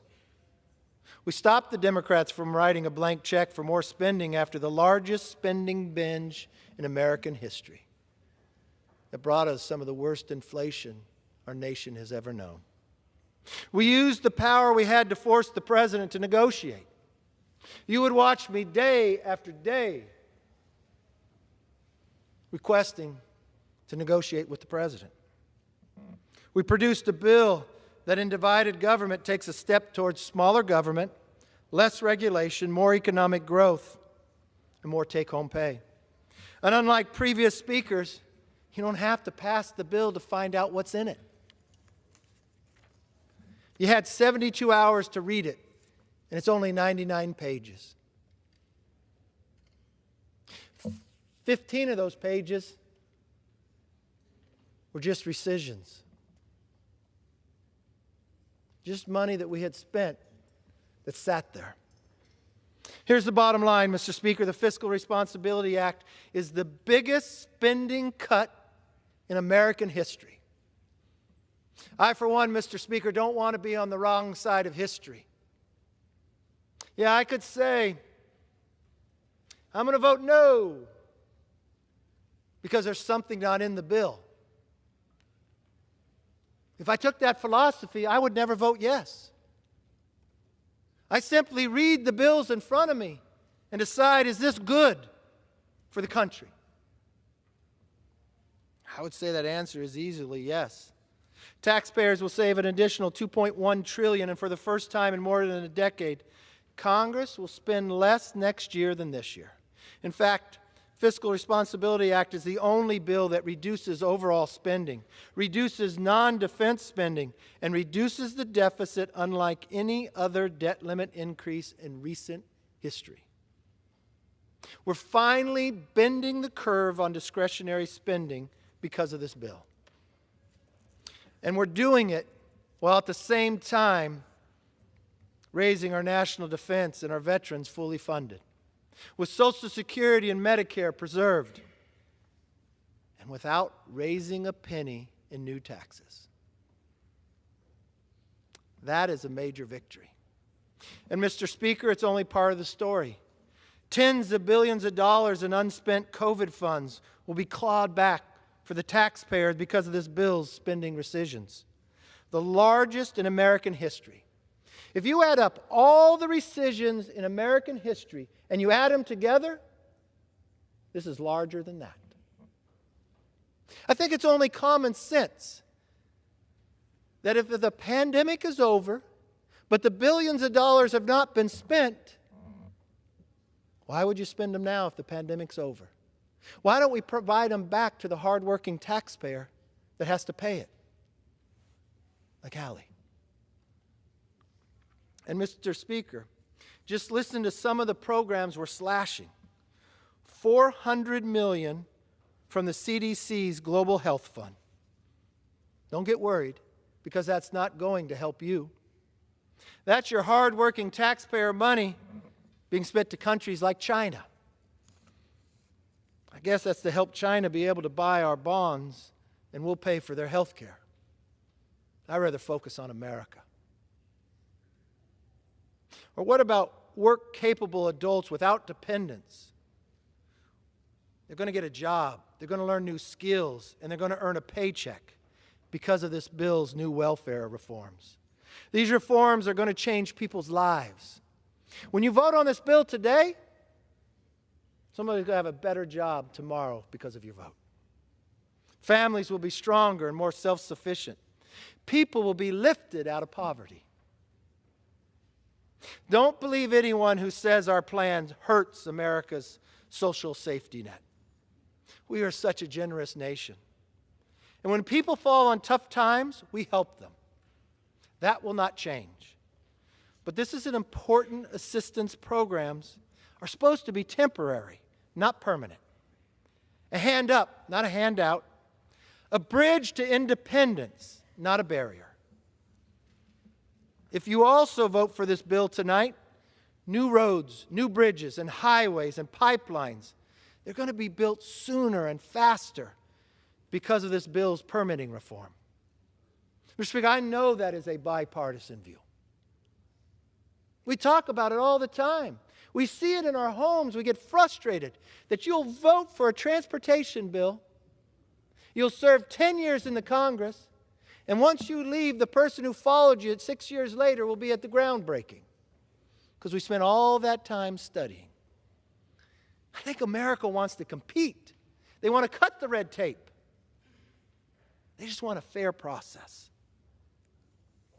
This is going to save families money and make America less dependent on China, changing America for the better for decades to come. Finally, taxpayers will be more protected from harassment and costly new burdens. We rejected every single one of President Biden's demands for new tax hikes and new government mandates. And believe me, from the person sitting in the room with the president, he asked every single time. Instead, this bill eliminates the funding that would have been spent this year to hire Biden's army of new IRS agents. Overall, we've cut more than $20 billion from Biden's IRS slush fund. To date, they haven't been able to hire a single one of Biden's 87,000 new IRS agents. And I'll come back year after year to keep it that way. Because the government should work for you, not go after you. Mr. Speaker, passing the Fiscal Responsibility Act is a crucial first step for putting America back on track. It does what is responsible for our children, what is possible in divided government, and what is required by our principles and promises. Yes, it may not include everything we need to do, but it is absolutely what we need to do right now. Moving forward, House Republicans will build on its structural reforms. And as we do, the American people can be confident in this: I'm never giving up. I heard the detractors. I'm an optimist. You have to be. I sat there 15 rounds. I'm an optimist. I waited 97 days and listened to the president tell me he will never meet with me. But I woke up every morning thinking this might be the day. I'm an optimist that I watched division in this House. But tonight, we might come together to do something very big for this nation. Don't mistake it that it's the solution. It's the beginning. And we should wake up the next morning on how we could do better even tomorrow. You see, I will never give up on the American people. And I will never give up on keeping our commitment to America. With that, I yield back.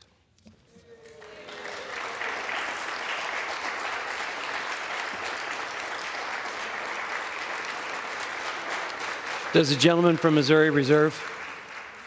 The gentleman from Massachusetts is recognized. Thank you, Mr. Speaker. I want to yield 1 minute to the gentleman from Oregon, a champion of the Inflation Reduction Act and the tax credits that were included, Mr. Blumenauer. Thank you, Mr. Speaker. It's amazing how the Republicans can make political drama appear smaller than life. Major questions with extremists are reduced to parody and political theater. We may have averted catastrophe, but it doesn't mean there was not a real cost to America. We should commit to never again allow such political hostage-taking. Instead, led the foundation for using the clear language of the 14th Amendment to avoid the debt ceiling altogether. We should collect billions of dollars already payable from some of the wealthiest individuals and corporations. It would be a strong signal about the fairness of our tax system. It's ironic that Republicans are worried about pressing rich people for taxes they already owe, but would subject poor people to more harassment and meaningless paperwork. We should instead concentrate on changing policies that would reduce the deficit. If there will be time limits on benefits, maybe we could start with 20,000 rich farmers who got $1 million a year or more for 37 consecutive years. If we act in good faith, it shouldn't be so hard, and America will be the better. Does the gentleman reserve? Gentleman from Missouri is recognized. I yield 1 minute to the gentleman from Louisiana, Majority Leader Scalise. Gentleman's recognized. Thank you, Mr. Speaker, and thank my friend from Missouri for yielding and for his leadership on this bill. Mr. Speaker, for the first time in years, this Congress is actually debating a bill that will reduce spending from 1 year to the next. Let me repeat it. Reduce spending from 1 year to the next. That's not something you hear around this town often. Usually the debate is, how much more money will Washington spend? And in fact, if Republicans were not in the majority in this House, that's exactly the debate that would be going on. How much more to spend, how many more taxes to raise, because that's what President Biden wanted at the outset of this debate on the debt ceiling. And just for a little background, let's be clear what the debt ceiling is. The debt ceiling is the nation's credit card. And for the last 2 years, you saw out-of-control, reckless spending to the tune of trillions of dollars, where President Biden and his allies racked up so much debt that they maxed out the nation's credit card. And so we're at this point to address that problem. But, Mr. Speaker, wouldn't it make sense at the same time that we're addressing the problem that President Biden created with years of spending money that we don't have, that we also have an honest discussion and start solving the problem that caused the nation to max out the credit card? That's what this debate has been about for the last few months. And frankly, I think it's a debate that has been a long time coming in this nation. And so over months of debate, while no one gets everything they want, I think it's important that we talk about the things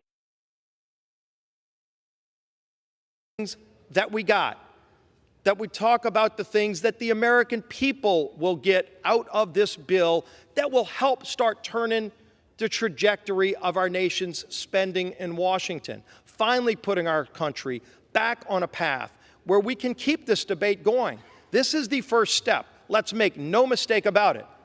This bill doesn't solve all of the problems that have been created over years and decades, but it starts to finally turn the ship of state in the right direction. And it starts with real savings. Over $2 trillion in actual spending cuts. That's in the bill. Again, very historic first step. And it doesn't mean that's where we stop, it means that's where we start. You don't get the next round of trillions in spending cuts if you don't lock in the first $2.1 trillion that are in this bill. Now, something else we do. We actually go and reclaim for the taxpayers of America what's been identified as $28 billion in slush funds floating around Washington, all under the name of COVID. President Biden himself actually said COVID is over. We passed legislation here in this House under this Republican majority to end the pandemic so we can get our country and our economy back going again. Yet there's $28 billion out there still unspent that liberals in Washington want to spend. And if we don't pass this bill, they will spend that money in the name of COVID, even though COVID's over. $28 billion that should go back in savings to the taxpayer. Well, guess what is in this bill, Mr. Speaker? Those $28 billion are reclaimed so the taxpayers get that money back. That's in this bill. Let's talk about the IRS. In my years in public service, in the state level or in Congress, I've never got a single call from a constituent going, you know what? The thing we really, really want you to do is to go add more people to the IRS. Yet President Biden, for some reason, decided he wanted to more than double the size of the IRS, to go from about 80,000 people to add not up to 87,000, but to add an additional 87,000 people. And even according to the Congressional Budget Office, they confirmed that it would break President Biden's promise. You heard it over and over again. If you make less than $400,000 a year, don't worry, you won't pay any more in new taxes. Well, maybe they're redefining what lower income means, because if you're making less than $100,000, according to the CBO, those new IRS agents will be going after you, lower income family workers, the mom, the single mom that's working 2 jobs at a restaurant. That's who they'll be going after. And so we step in and say, no, we've got to end that madness. Over $1 billion in cuts to the IRS to stop them from doing just that. Let's talk about another big area of savings. You know, a lot of people take out loans, a loan to buy their first home. I know that's harder today under the Biden economy because interest rates are so high because of the out-of-control spending in Washington that this bill finally starts to address. So hopefully interest rates can go down. So hopefully families can afford to buy their first home again. But there's something else that people do. Usually the first loan a lot of people take out is a student loan. I know I did when I was a student. I signed the document, and it helped me get through college. I also worked my way through college. But when I graduated, there was never a day where I thought somebody else, some single mom working 2 jobs, ought to pay that loan back instead of me. I paid those loans back, and most Americans have done that. About 13% of the American people take out student loans. Yet for some reason, the president decided that he thinks all Americans, 100% of American taxpayers, should pay the student loans of the 13% that don't want to pay them back. Is that fair? Does anybody think that's fair to all of those people who are working hard, barely getting by in a tough economy? And so what we do is we actually start those loan payments back. That's $60 billion in savings just this year, in the first year, so that people don't have to carry the burden for something that somebody else said they would do. This is America. We make our choices. If you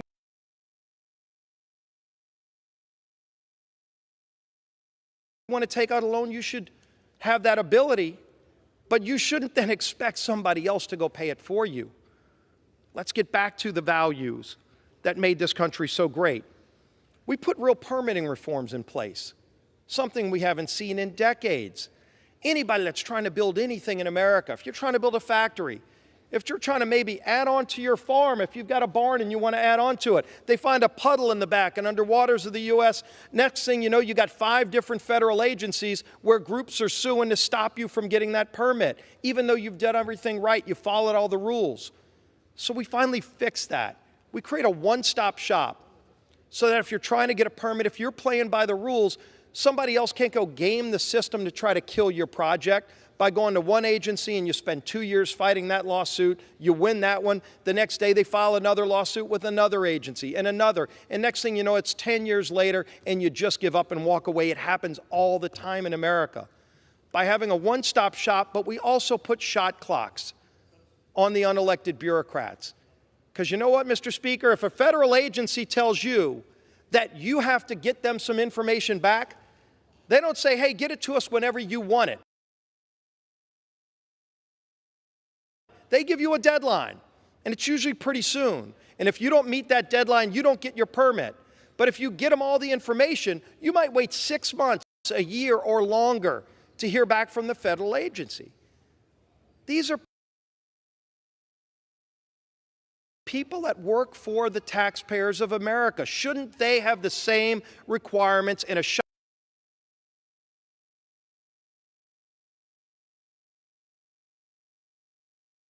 clock on them that they put on you, the American people paying their salaries? That's in this bill. And finally, Mr. Speaker, real work requirements. I don't think there's ever been a time in America where there are more jobs that are open, people looking for workers. You can go to a restaurant if you want to take your family out for a nice dinner, and you're seeing a third of the tables empty, yet they're not seating anybody because they don't have enough workers. Why is that? Because the federal government is paying millions of people right now not to work. Think about that.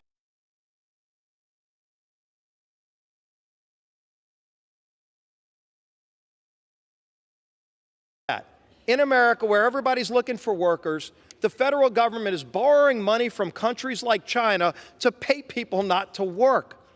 This is insanity. And for all the people out there that are working, they're paying that freight. Why don't we say for people who are able-bodied, who are able to get back into the workforce, there's a social safety net for people who run on hard times. But if you just choose to sit at home and turn down jobs, that's your prerogative as American. Don't ask somebody who's working 2 jobs to pay for you to sit at home and turn down work. And by putting work requirements back in place, something Joe Biden himself voted for as a senator, you also strengthen Social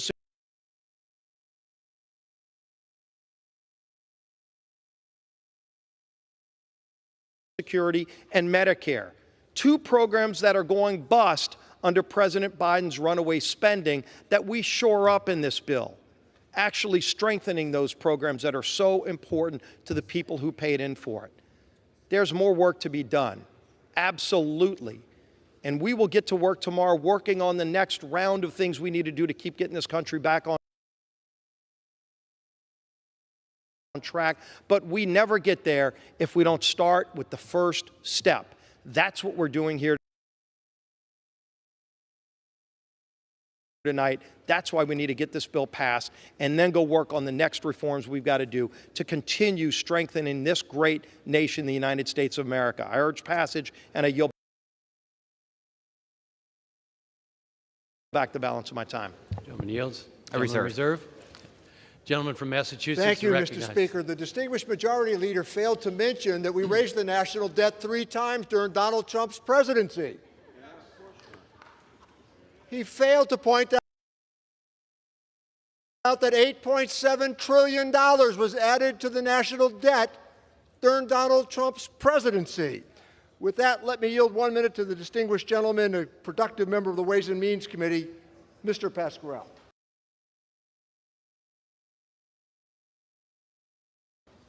Gentleman is recognized.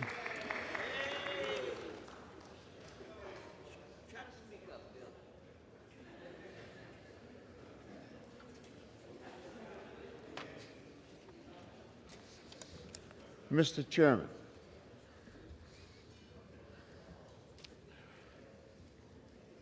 The only problem is our tax system is broken, and you don't want to talk about it. We made strides to fix this problem with an historic IRS investment. The IRS is coming after you. I saw those commercials. You're better than that, guys and gals. You're better than that. No one's putting an army together. But we want to make sure everybody pays their fair share. What in God's name is wrong with that? And that's what we're talking about. And if you look at the IRS estimates of those people who are getting away with murder, that's what the average American knows about, thinks about, but does little talking about, because he figures he can't do anything about it.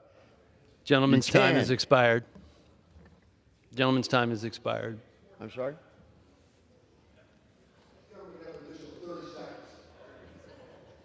I'm sorry? Gentleman's recognized. 30 seconds. So, Article 1 is ignored many times by both parties, both sides of the aisle. It is the Congress that has the power to put a budget together. It's pretty simple. All Americans must understand what is happening here. President Biden put forward a budget to boost opportunity for working Americans, increase access to health care, and Gentleman's time has expired. Tax fairness. And Mr. Chairman, in the greatest country in the world, if we don't fix our tax Gentleman's system, time has expired. we have not done our job as Congress folks. Thank you, and I yield back.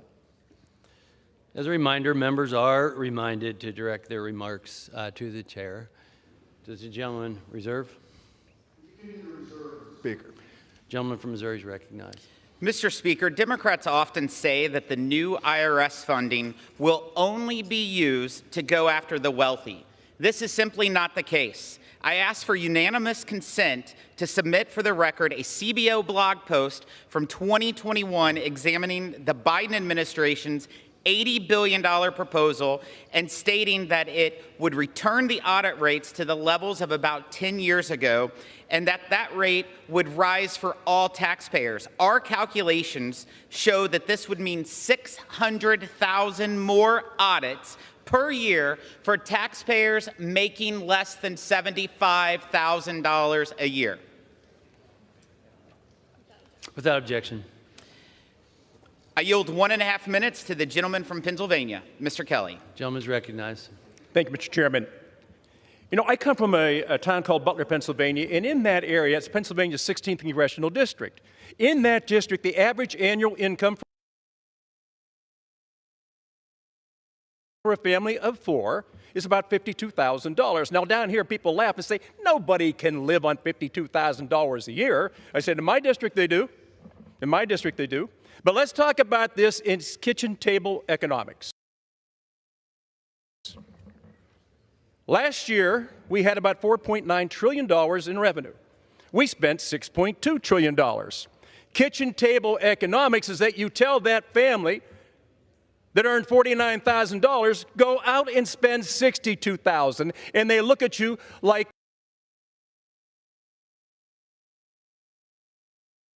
there's something wrong with your head. And they said, you can't do that. I said, your government does. Your government does. They do it every year, and they do it with your tax dollars. Listen, this is America's wake-up call. This isn't about the blue side of the house or the red side of the house. Look up in the gallery. That's red, white,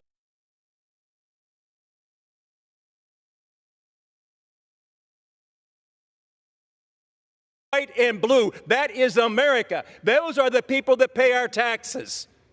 All we're asking tonight is we look at the Fiscal Responsibility Act. What a weird name to be used in Washington. I wish we could stop playing this game of who struck John. Both parties have spent too much money for far too long. Tonight's the night to turn this ship around. This is the USS Abraham Lincoln, and it takes more than one person at the wheel. We've all got to grab that wheel, and we've got to start pulling on that wheel to turn this ship around. Gentleman's time has expired. Thank you.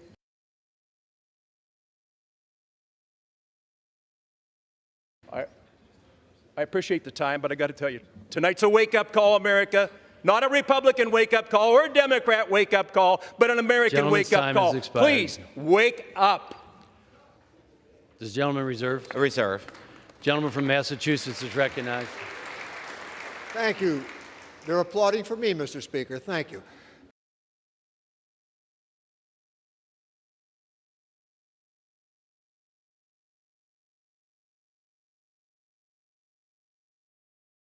Mr. Speaker, with that, I'd like to recognize the distinguished gentleman, member of the Ways and Means Committee from Illinois, Mr. Davis, for 1 minute. Gentleman's recognized. Thank you, Mr. Speaker. I commend President Biden, Leader Jefferson, all of our negotiators for the great work they've done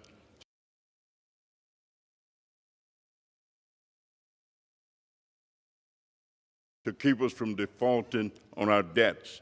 This agreement protects critical funding for children and families, and especially am I pleased with the protections for homeless youth in school, foster children who've aged out of care, and veterans in need of health services.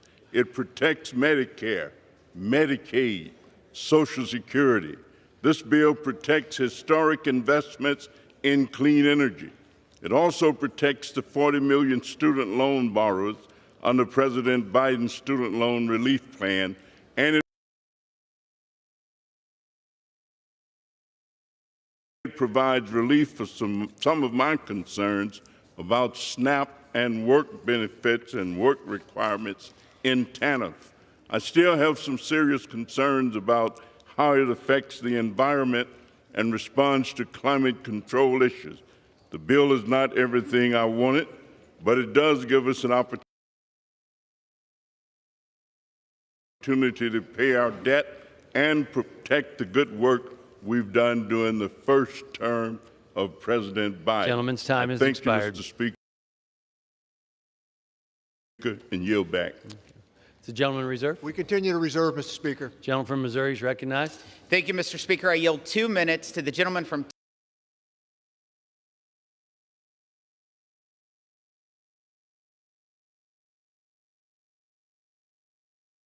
Texas, the budget chairman, Mr. Arrington. Gentleman's recognized. Thank you, Mr. Speaker. As I have repeatedly warned, the fiscal state of our nation is in decline. Our financial health is rapidly deteriorating, and our national debt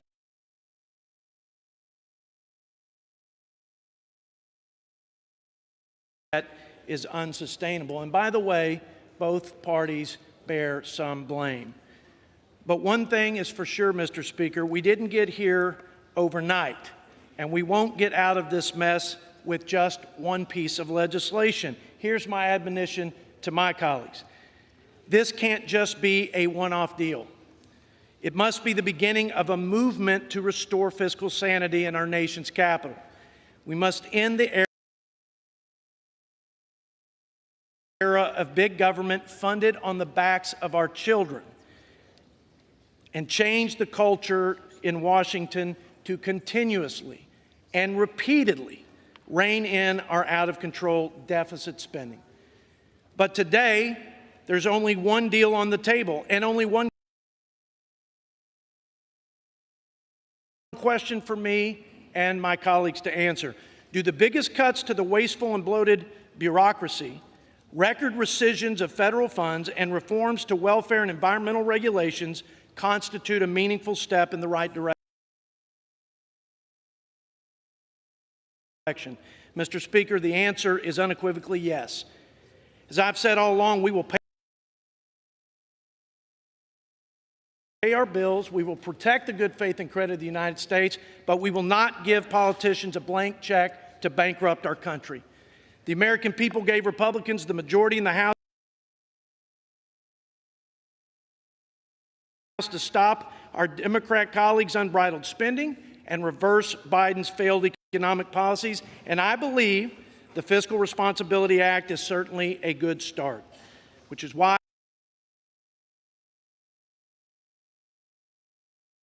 I support this piece of legislation, and I urge my colleagues to do the same, and I yield back.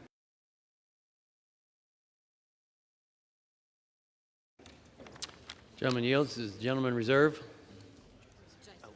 Reserve. Gentleman. Thank you, Mr. Speaker. Let me recognize the gentlelady from Alabama, very capable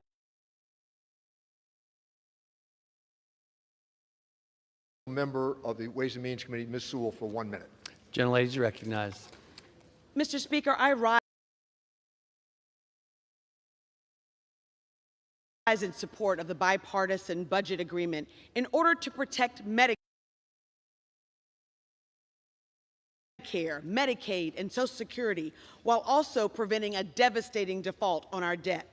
To be clear, this bill is far from perfect, but it prevents a default. It prevents future efforts to hold this nation hostage for the rest of the 118th Congress, and it prevents cruel Republican cuts. This budget agreement that President Biden negotiated funding for education, health care, veterans benefits, Medicare, Medicaid, and Social Security. Most importantly, it prevents Republicans from forcing a devastating default that would kill countless jobs in my district and destroy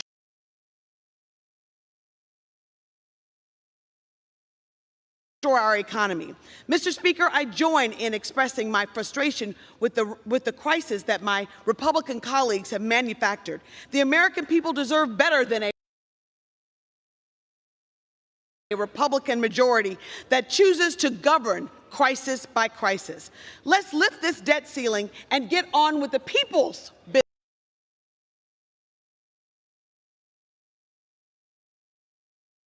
business in the people's house. Thank you, and I yield back the balance of my time. Gentleman from Massachusetts reserves.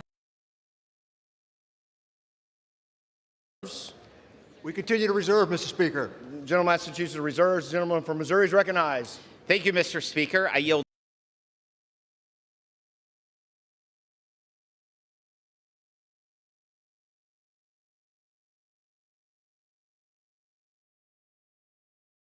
.5 minutes to the gentleman from Pennsylvania, Mr. Smucker. Gentleman from Pennsylvania is recognized for 1.5 minutes.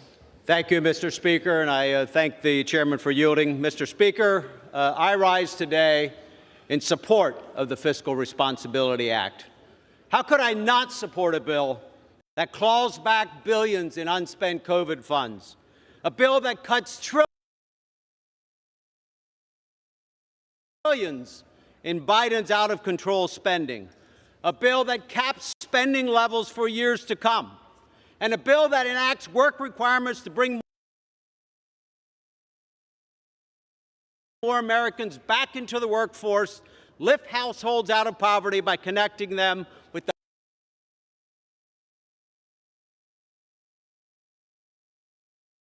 the best anti-poverty job program, a good job. And most importantly, this bill begins, it's a start to put our nation on a better fiscal trajectory. Our debt to GDP today is at the highest level ever since the end of World War II.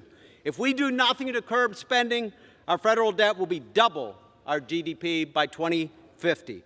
This is a start to change our trajectory. Now, I wish I could be voting for more than this. I liked our original bill a heck of a lot better. But fact is, the president and the Democrats who control the Senate fought hard to maintain their spending addiction. Given that we only control the House, I'm very pleased with all that is in this bill. It's most definitely an improvement over existing law, and I'm disappointed that some of my colleagues don't see that. This bill will give our creditors the confidence that we can govern by putting us on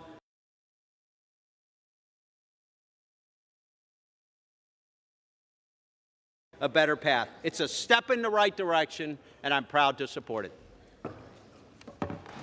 Gentleman from Missouri reserves. Reserves. Gentleman from Massachusetts is recognized. Thank you, Mr. Speaker. There isn't anybody in this chamber who believes that Republicans will abide by a cap on defense spending into next year.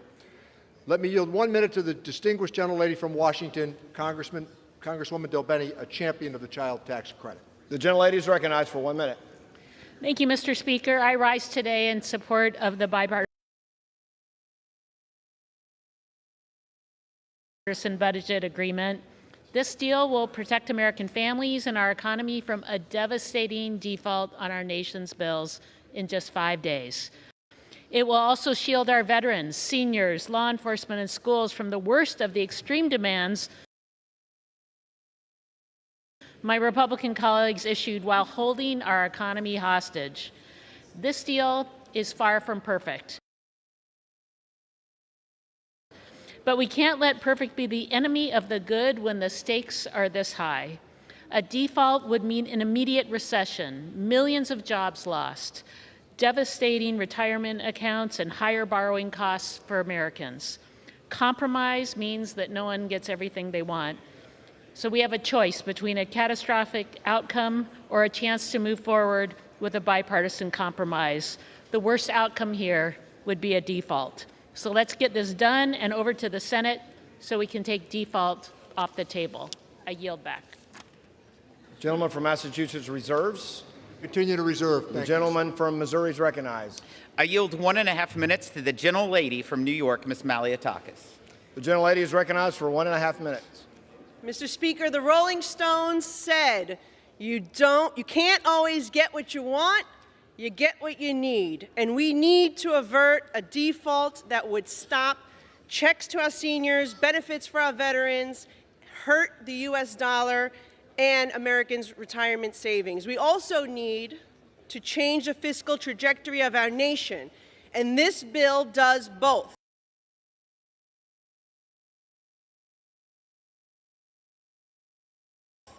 By reducing inflationary spending for the first time in over a decade, with the largest savings in history, imposing spending caps and adding checks and balances on the executive branch. We started from a place where the President and the Senate refused to negotiate, and we ended with conservative wins that include stopping Biden's plan to hire additional IRS agents this year, clawing back unused COVID funds, expanding work requirements to reduce dependency on public benefits, and cutting costly red tape that slows down critical infrastructure projects. While no deal is perfect, this is only the beginning, and we cannot allow the perfect to be the enemy of the good. Republicans under the leadership of Speaker McCarthy have restored balance to government. We've put an end to the Democrats' massive inflationary spending sprees, and we will continue to fight for the American taxpayers as we proceed in this process to stop reckless policies that fuel inflation. I yield back. Gentleman from Missouri reserves. Reserves. The House will come to order. Thank you, Mr. Speaker, for order. Will members take their conversations off the floor? The House will come to order. Thank you. The gentleman from Massachusetts is recognized. Thank you, Mr. Speaker. A very capable woman, a member of the Ways and Means Committee, is the gentlelady from Wisconsin, Congresswoman Moore, for 1 minute. Gentlelady is recognized for 1 minute. Thank you so much. Republicans claim that they just had to threaten the economic well-being of every American man, woman, and child because of the $31 trillion debt was too high. Well, hypocrisy thou hast to name, GOP, because what they insisted on, their red line, was not financial at all. It was to double down on the so-called work requirements. Thank God the White House negotiations pushed back on the worst of these changes in TANF that would have saved $6 million over 10 years. No, speaker after speaker has insisted on denying food to poor, old women who are primarily black and brown. It seems like the pound of flesh that you get is more delicious than having savings. But just wait. Before the ink is dry on this bill, You will be pushing for $3.5 trillion in business tax cuts. Watch my word. You heard it here first. I yield back. Gentleman from Massachusetts reserves.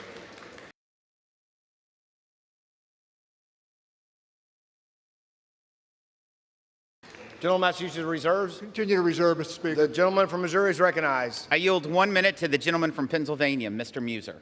Gentleman from Pennsylvania is recognized for 1 minute. Thank you, Mr. Speaker. I thank the chairman very much. Mr. Speaker, while the Fiscal Responsibility Act is not perfect, and God knows we need serious corrections, but there are at least 10 conservative American provisions in this bill that will benefit our economy and advance a higher level of fiscal responsibility. And let's be honest, this is the most conservative bill that can pass with a Biden White House and a Schumer Senate.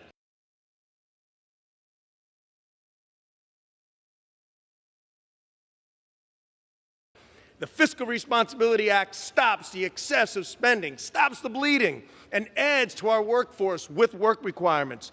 It includes the most important federal environmental permitting reforms in 40 years. And don't take my word for it. This is coming from the Associated General Contractors of America, the Petroleum Institute, the Marcellus Shale Coalition, and the National Association of Manufacturers. Virtually every small business association, every group committed to sound fiscal policy, such as Americans for Tax Reform and Americans for Prosperity, have endorsed this legislation. This bill reins in the Biden administration's executive order spending, which accounted for over $1 trillion in spending of the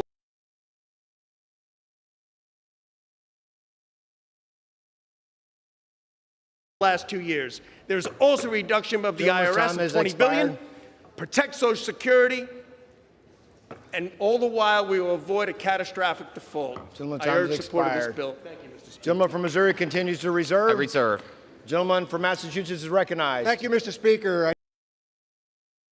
I yield 1 minute to the gentleman from Michigan, Congressman Kildee, whose voice and health have been returned. Amen to that. The gentleman from Michigan is recognized for 1 minute. Thank you, Mr. Speaker, and thank you to my friend, the ranking member, for that. Look, paying America's bills isn't an option. Defaulting on our debt would have a consequence for every single American, and in fact would have global consequences. It would increase every family's costs, eliminate millions of jobs, threaten the retirement security of seniors and families all across this country. Let me be clear. We shouldn't be in this position. We shouldn't be close to default. It's a manufactured crisis. The House Republican majority created this crisis because they didn't have the will to submit their ideas to the legislative process, rather holding us all hostage to exact this price, to exact this legislation, when we could have simply gone through the legislative process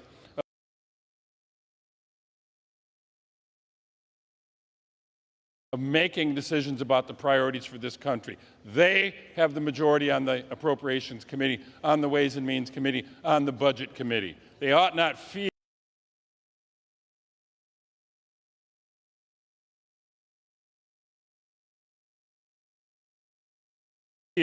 the argument over these issues.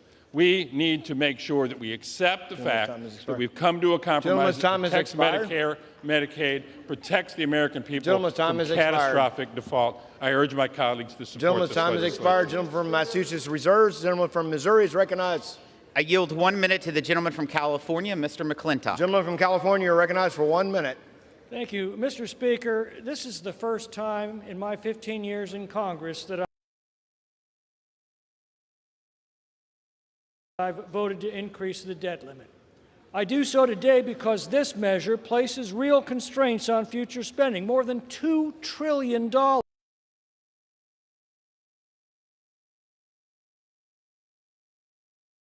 That makes this bill the most important victory for fiscal conservatism in more than a decade.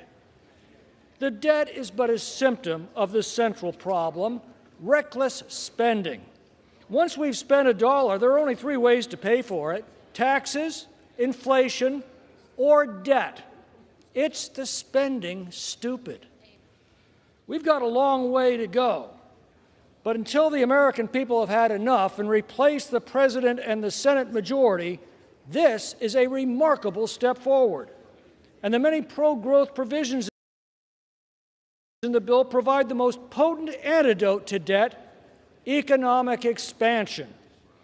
Defeating this bill would create a financial and political panic that will quickly forfeit the many hard-won reforms that are in this bill. We cannot let that happen.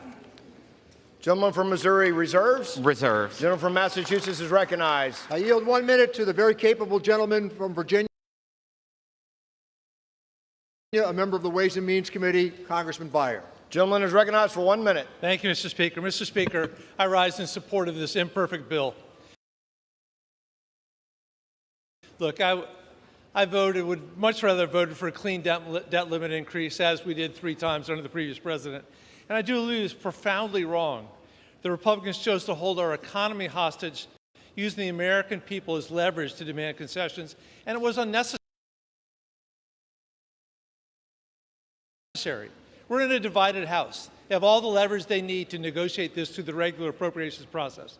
You know, our values sometimes overlap, but they don't here when they want to protect the wealthiest tax cheats, and we just want everyone to pay their fair share. Look, President Biden and his negotiating team worked skillfully and successfully to prevent a majority of the draconian tax cuts. This bill could have been so much worse, but it would be a catastrophe if we didn't pass it. I will vote yes, and I continue to urge my colleagues to permanently abolish the debt ceiling, which could cause a real disaster someday soon if we don't get rid of it.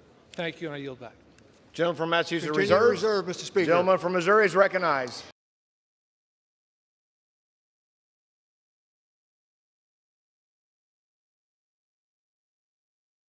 I yield 1.5 minutes to the gentleman from New York, Mr. Lawler. Gentleman is recognized for 1.5 minutes. Thank you, Chairman. Thank you, Mr. Speaker. I rise today to voice my support for the Fiscal Responsibility Act. As I have said from the very beginning, we must negotiate, we must cut spending, and we cannot default. The FRA reduces discretionary spending for the first time in decades and is the largest deficit reduction in our nation's history. It cuts non-defense and non-veteran spending to below 2022 levels, one of the primary goals of the Limit, Save, and Grow Act. It saves taxpayers $2.1 trillion over the next 6 years while blocking $5 trillion in new taxes proposed by the Biden administration. The bill also caps spending at 1% growth over the next 6 years, and through the appropriations process, House Republicans will have the opportunity to reduce spending even more. That will help us take on the Biden administration's reckless spending head-on, crack down on record inflation, and get our economy on the right track. This bill also protects Social Security, Medicare, and veterans' benefits, despite previous false claims by my Democratic colleagues that we were going to cut those vital programs. It enacts critical permitting and NEPA reform, enacts safeguards on executive spending, and forces Congress to engage in a functional appropriations process. The bottom line is this: with a divided government, no party is going to get 100% of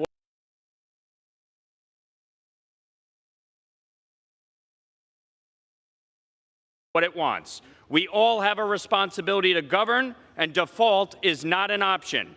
The Fiscal Responsibility Act puts us on the path to fiscal sanity, protects our commitments to veterans and seniors, and raises the debt ceiling so we will not default. Time has expired. That's a bill we should all support, and I will vote aye.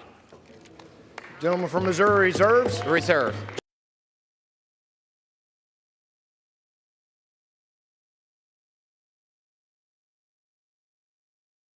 Gentleman from Massachusetts is recognized. Thank you, Mr. Speaker. Pleased to yield 1 minute to the very capable gentleman from Philadelphia, Pennsylvania, Congressman Evans. Mr. Speaker, Gentleman is recognized for 1 minute. Mr. Speaker, this bill is far from perfect.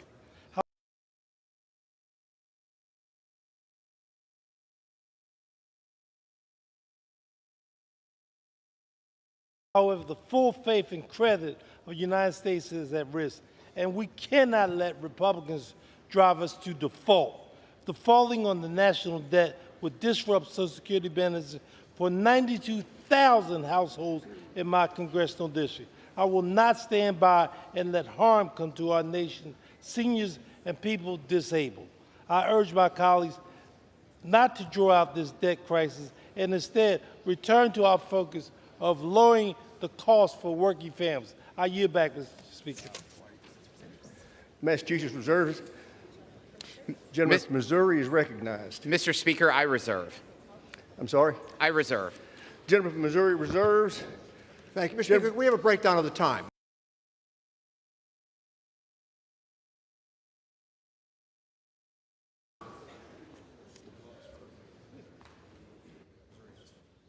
Gentleman from Massachusetts has 10 minutes. The gentleman from Missouri has 4 minutes. Thank you.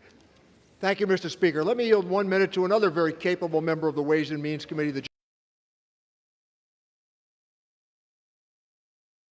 gentleman from Illinois, Mr. Snyder. For how much time? Thank you, Mr. Speaker. 1 minute. Gentleman from Illinois is recognized for 1 minute. Thank you, Mr. Speaker. I rise today in support of the bipartisan budget agreement and President Biden's work to ensure the nation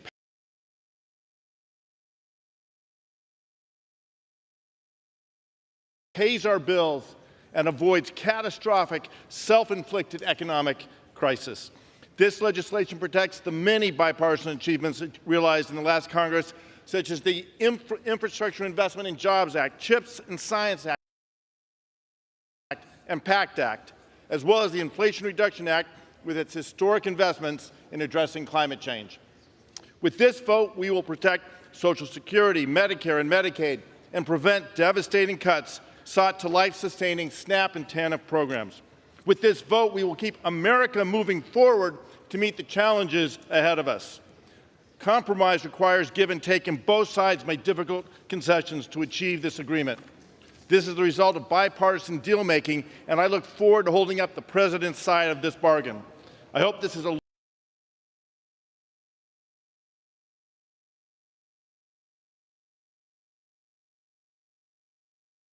learning moment, and we can avoid future political brinksmanship. I urge all my colleagues to put the American people over politics and support this important bill. Thank you, Mr. Speaker. I yield back the balance of my time. Gentleman yields back. Gentleman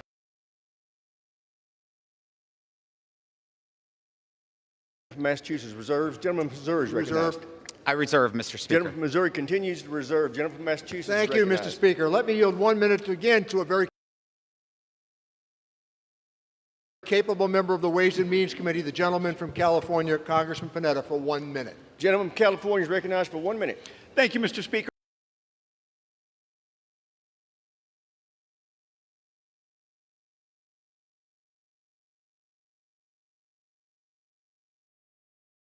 I support the bipartisan budget agreement to raise the debt ceiling. Because if we don't, we will devastate the global markets and undermine the faith of the world's most important financial system.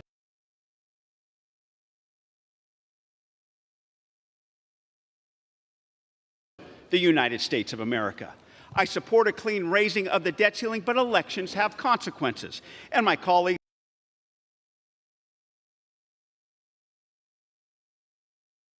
on the other side wanted to use their leverage for concessions. And so, in a divided government, governing means compromise, and it gets us this bill. Legislation that would, would raise the debt ceiling until 2025. 2, the bill would stop the drastic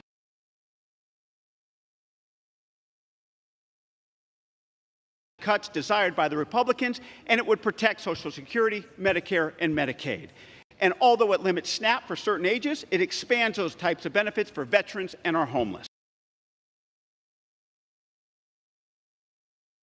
And finally, we protect the historic legislation that we passed last Congress to invest in our infrastructure, our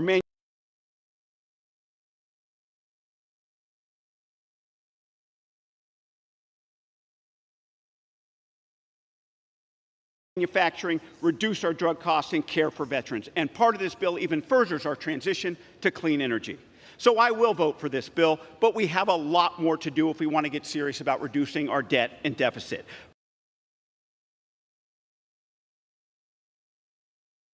But that only begins when we stop governing by crisis and start governing by leadership. Thank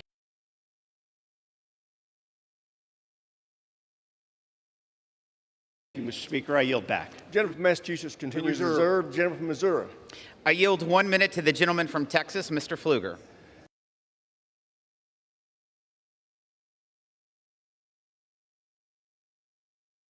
Gentleman from Texas is recognized for 1 minute. Thank you, Mr. Speaker. I rise today on behalf of my district, most important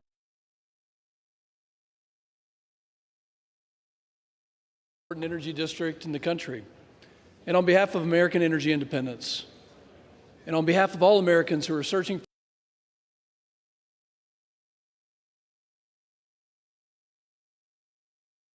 for a reasonable solution to a looming crisis. There are approximately right now 229 major fossil fuel projects in the United States currently awaiting permit approval. A recent study found that $157 billion in energy investment was stuck in the NEPA pipeline, and that simply a 2-year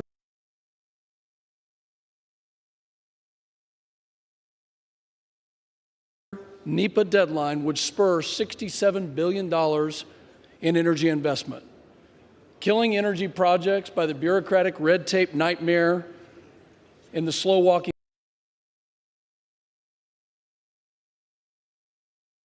that we've seen is unacceptable. No more.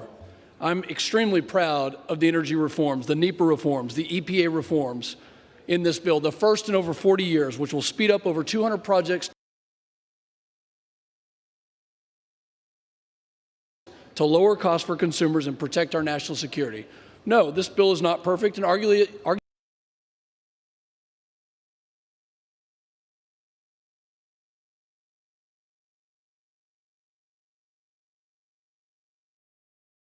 it shouldn't be. A divided government yields compromise, and it slows the heavy hand of government. But saving $2 trillion, lifting families out of poverty, and defunding IRS agents is worth it. Vote yes for America's energy independence. Gentleman's time has expired. Chair now recognizes the gentleman from Massachusetts. Mr. Speaker.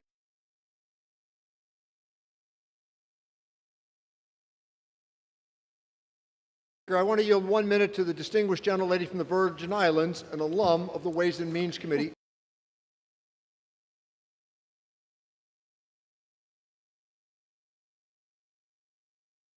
Congresswoman Plaskett. Gentlelady from the Virgin Islands recognized for 1 minute. Thank you, Mr. Speaker. Through Democrats' leadership, Democrats have protected our hard-earned and historic economic recovery. That team secured an agreement that prevents Republicans from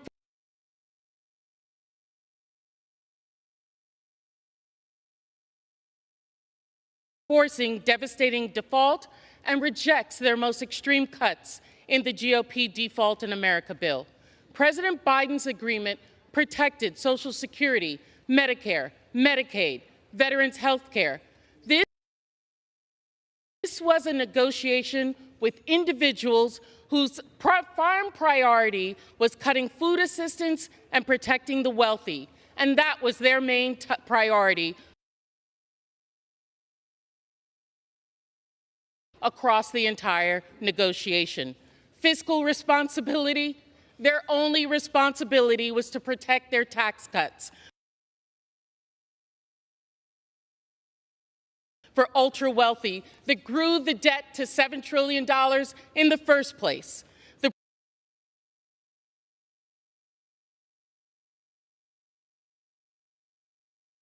President successfully insisted that this agreement was going to include time limits on SNAP. It needed to include meaningful improvements to SNAP. Republicans protected the wealthy at the feet of the neediest Americans. Gentlelady's time's expired. Democrats understand the needs of the American people and our most vulnerable Americans, as well as the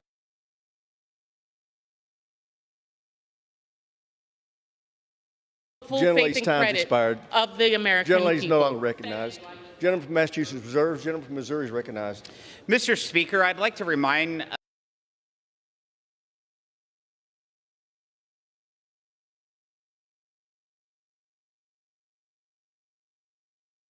my colleagues that because of the Republican Tax Cut and Jobs Act, the bottom 20% of earners saw their average federal tax rate fall to its lowest level in 40 years.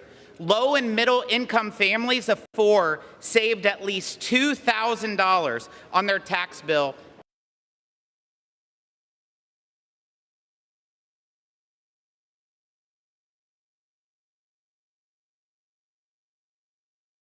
each year. I reserve. Gentleman from Missouri continues reserved. Gentleman from Massachusetts. Thank you, Mr. Speaker. Let me recognize the distinguished gentleman from Georgia, the ranking member on the Agricultural Committee, Mr. Scott, for 1 minute. Thank you very much, Chairman.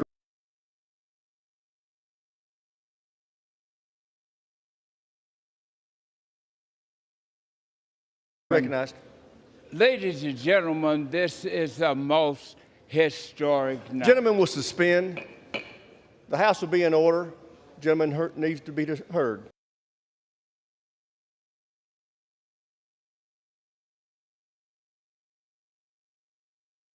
Thank you. Gentleman's recognized. First of all, I want to thank President Biden.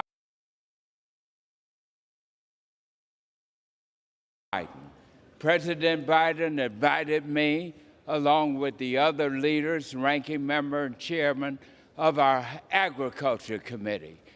And it gave me a chance to talk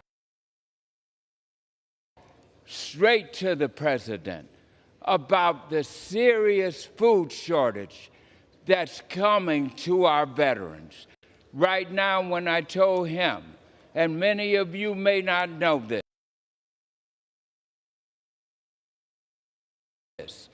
but the veterans are living in more insecure food households than anybody else, a 7.4% higher than the general public.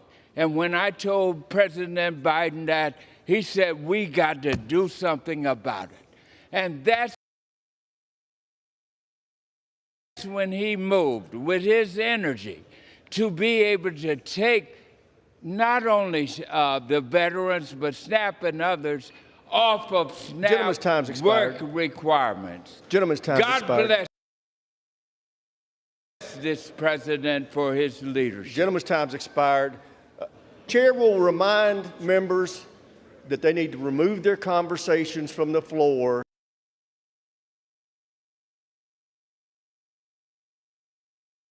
The speakers deserve to be heard. Gentleman from Missouri is recognized. Mr. Speaker, I reserve.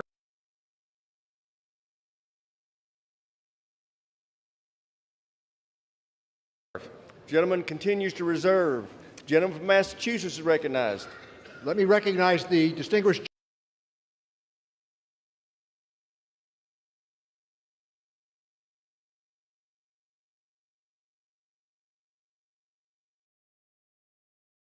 gentleman from Indiana, Mr. Mervyn, for 1 minute. Gentleman from Indiana is recognized for 1 minute. Thank you, Mr. Speaker. I ran for Congress to solve problems.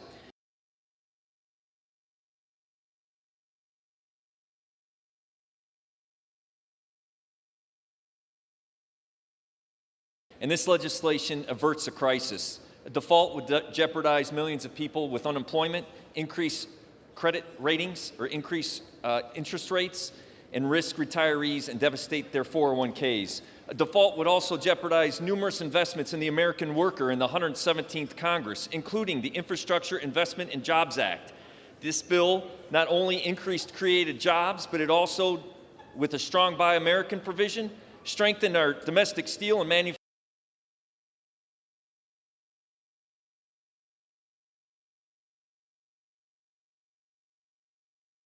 manufacturing base, and it also allows for our members, our veterans, to be protected and puts funds dedicated to the health benefits and provides resources for the Toxic Exposure Fund.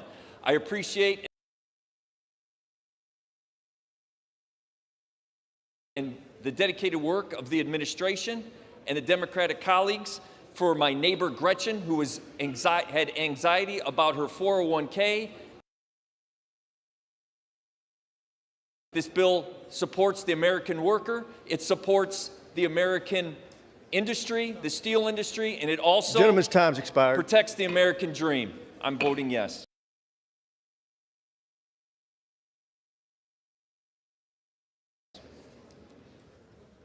Gentleman from Missouri is recognized. I reserve, Mr. Speaker. Gentleman from Missouri reserves. Gentleman from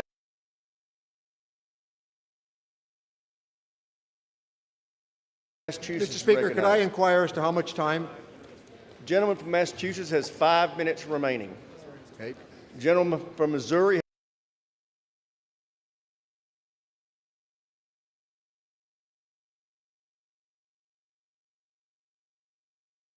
has 2.5 minutes. We're waiting on one speaker, and I'd like to move this along, depending on what the chairman's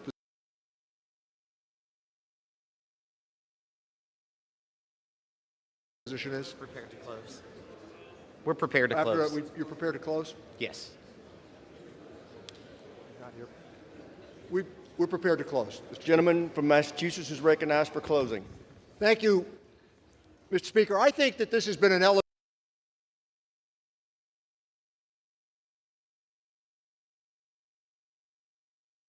elevating conversation about how we arrived here tonight. Our colleagues on the other side, they voted for the infrastructure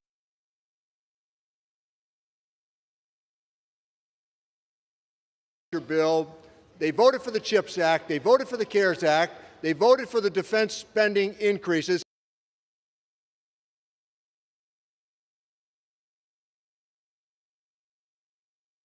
and they voted for a tax cut in 2017 that borrowed $2.3 trillion that was added to the national debt.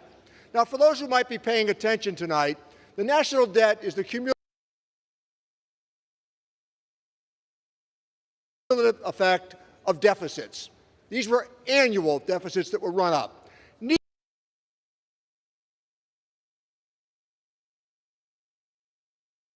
Neither party is responsible for the pandemic. On March 11th of 2020, we were warned what was coming. 20 million jobs evaporated. Tonight, in some measure, because of the leadership of Joe Biden, every one of those jobs has been returned, and 9.5 million jobs go unanswered.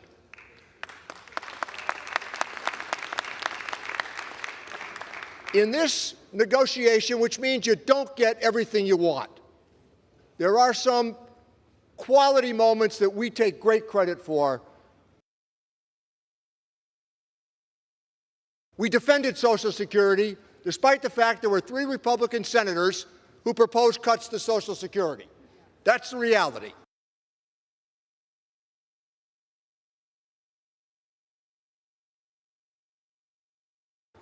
We defended Medicare. We defended Medicaid, and we defended veterans' benefits.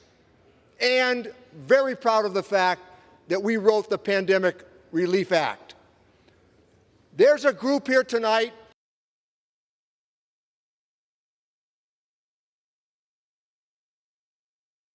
I've been here long enough to know this. They were against this before they were against it.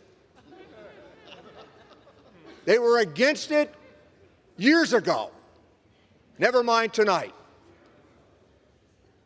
But this moment of bringing the nation to default, what this does, or what it would do to the American dollar as the currency of choice for the world, what this would do in treasury markets for liquidity purposes, what this would do to the hard-earned 401k plans of the American family, to take us to this moment in this showdown that we had. This argument tonight was never about perfection.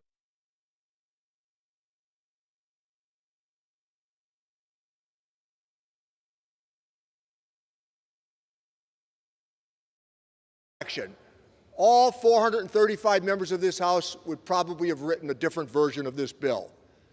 But in divided government, that's not reality. Now, the last point I want to make is this. In coming days after this righteous debate about balancing the budget, our Republican colleagues are about to offer a massive tax cut. We need to be ready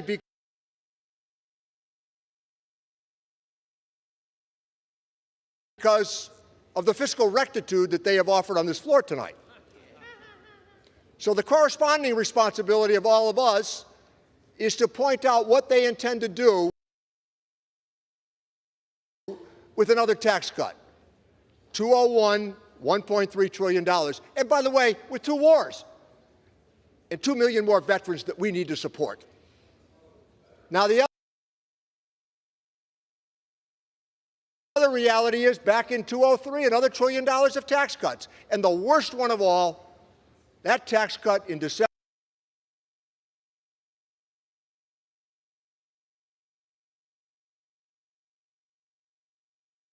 of 2017, where they borrowed $2.3 trillion for a tax cut that went to the wealthiest among us and had very meager economic growth.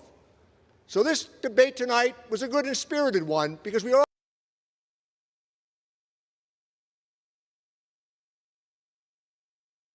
also have, I think, found a common purpose in passing this legislation.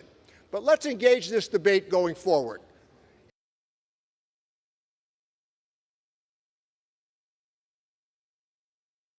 If we want the things that we say they want, we're going to have to pay for them.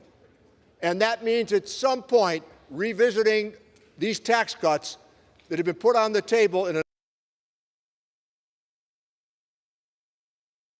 arbitrary fashion, and as I noted, with borrowed money. I yield back the balance of my time. The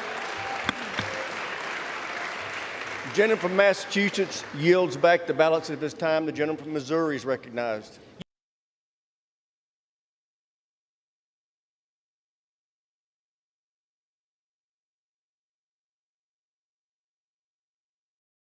You know, Mr. Speaker, we hear the other side of the aisle over and over talk about the Tax Cut and Jobs Act. Well, let me tell you about the Tax Cut and Jobs Act. Last year, we had record revenue into the United States of $4.9 trillion.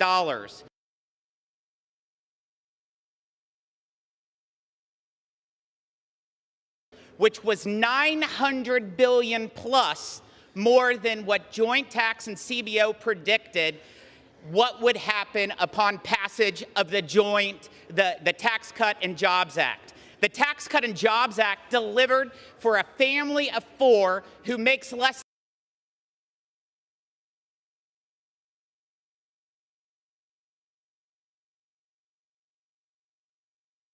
than $60,000 a year that they pay 0 in federal taxes. Gentlemen will suspend. The House will be in order.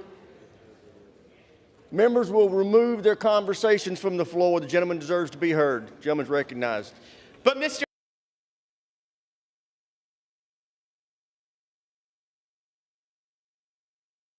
Speaker, let's talk about tax cuts. The other side passed something called the Inflation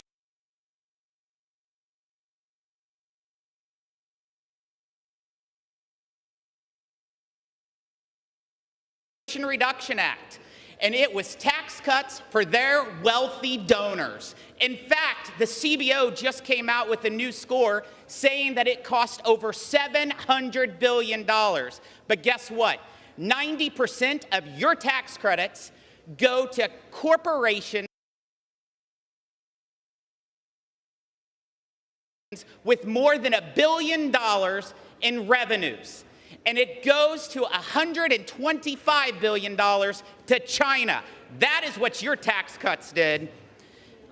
After years of Washington running in the wrong direction, we have an opportunity to take meaningful steps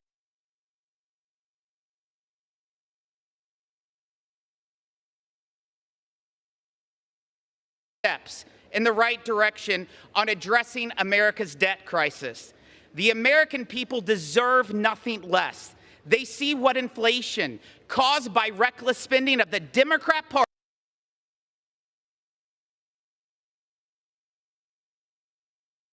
Party has done to their family budgets, to their retirement security, and to their small business plans. We have the opportunity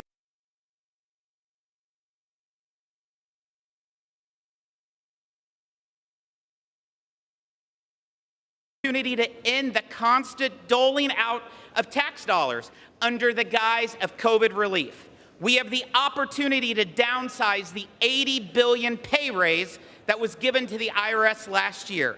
The IRS does not need a raise. It needs a reckoning. We have the opportunity to support those who can work, to find work and climb out of poverty.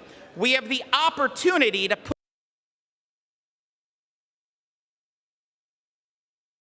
put some guardrails on the administration, so if they are going to spend tax dollars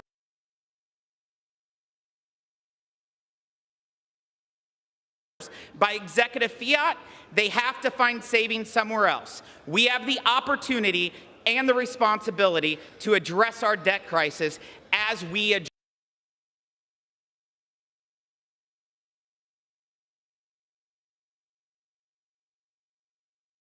address the debt ceiling. Yield back, Mr. Speaker. Gentleman from Missouri reserves yields back his balance of his time. Members are reminded to direct their remarks to the chair. All time for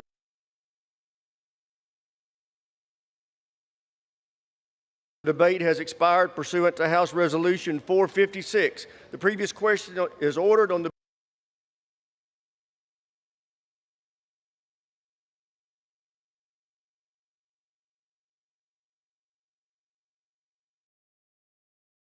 bill as amended. Question is on engrossment and third reading of the bill. Those in favor say aye. Those opposed say no. The ayes have it. Third reading. Provide for a responsible increase to the debt ceiling.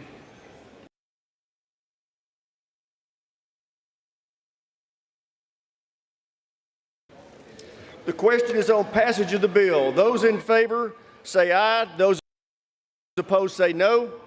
Aye. No. In the opinion of the chair, the ayes have it.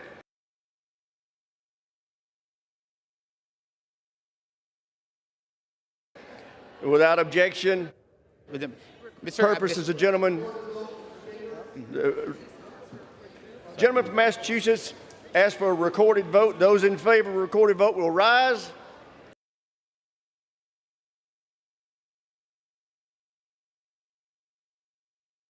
Sufficient number having arisen, a recorded vote is ordered. Members will record their votes by electronic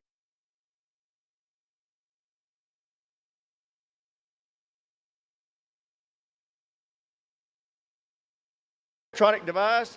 Pursuant to Clause 9 of Rule 20, this 15-minute vote on passage of the bill will be followed by a 5-minute vote on the motion to suspend the rules and pass H.R. 2797. This is a 15-minute vote.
yeas are 314. The nays are 117.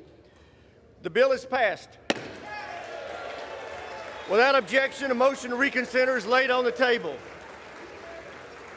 Pursuant to Clause 8 of Rule 20, the unfinished business is the vote on the motion of the gentlewoman from Missouri, Ms. Wagner, to suspend the rules and pass H.R. 2797 as amended, on which the yeas and nays are ordered. The clerk will report the title. H.R. 2797, a bill to amend the Securities Act of 1933 to require certification examinations for accredited investors and for other purposes. The question is, will the House suspend the rules and pass the bill as amended? Members will record their votes by electronic device. This is a 5-minute vote.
Vote, the yeas are 383, the nays are 18.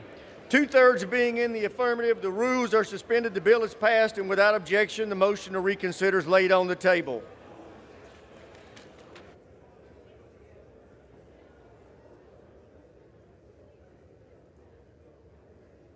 Chair lays before the House a communication.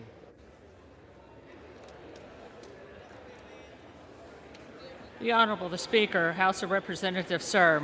I write to inform you that I am resigning my position as the member of the United States Congress representing the 1st Congressional District of Rhode Island, effective at the close of the legislative day of May 31st, 2023.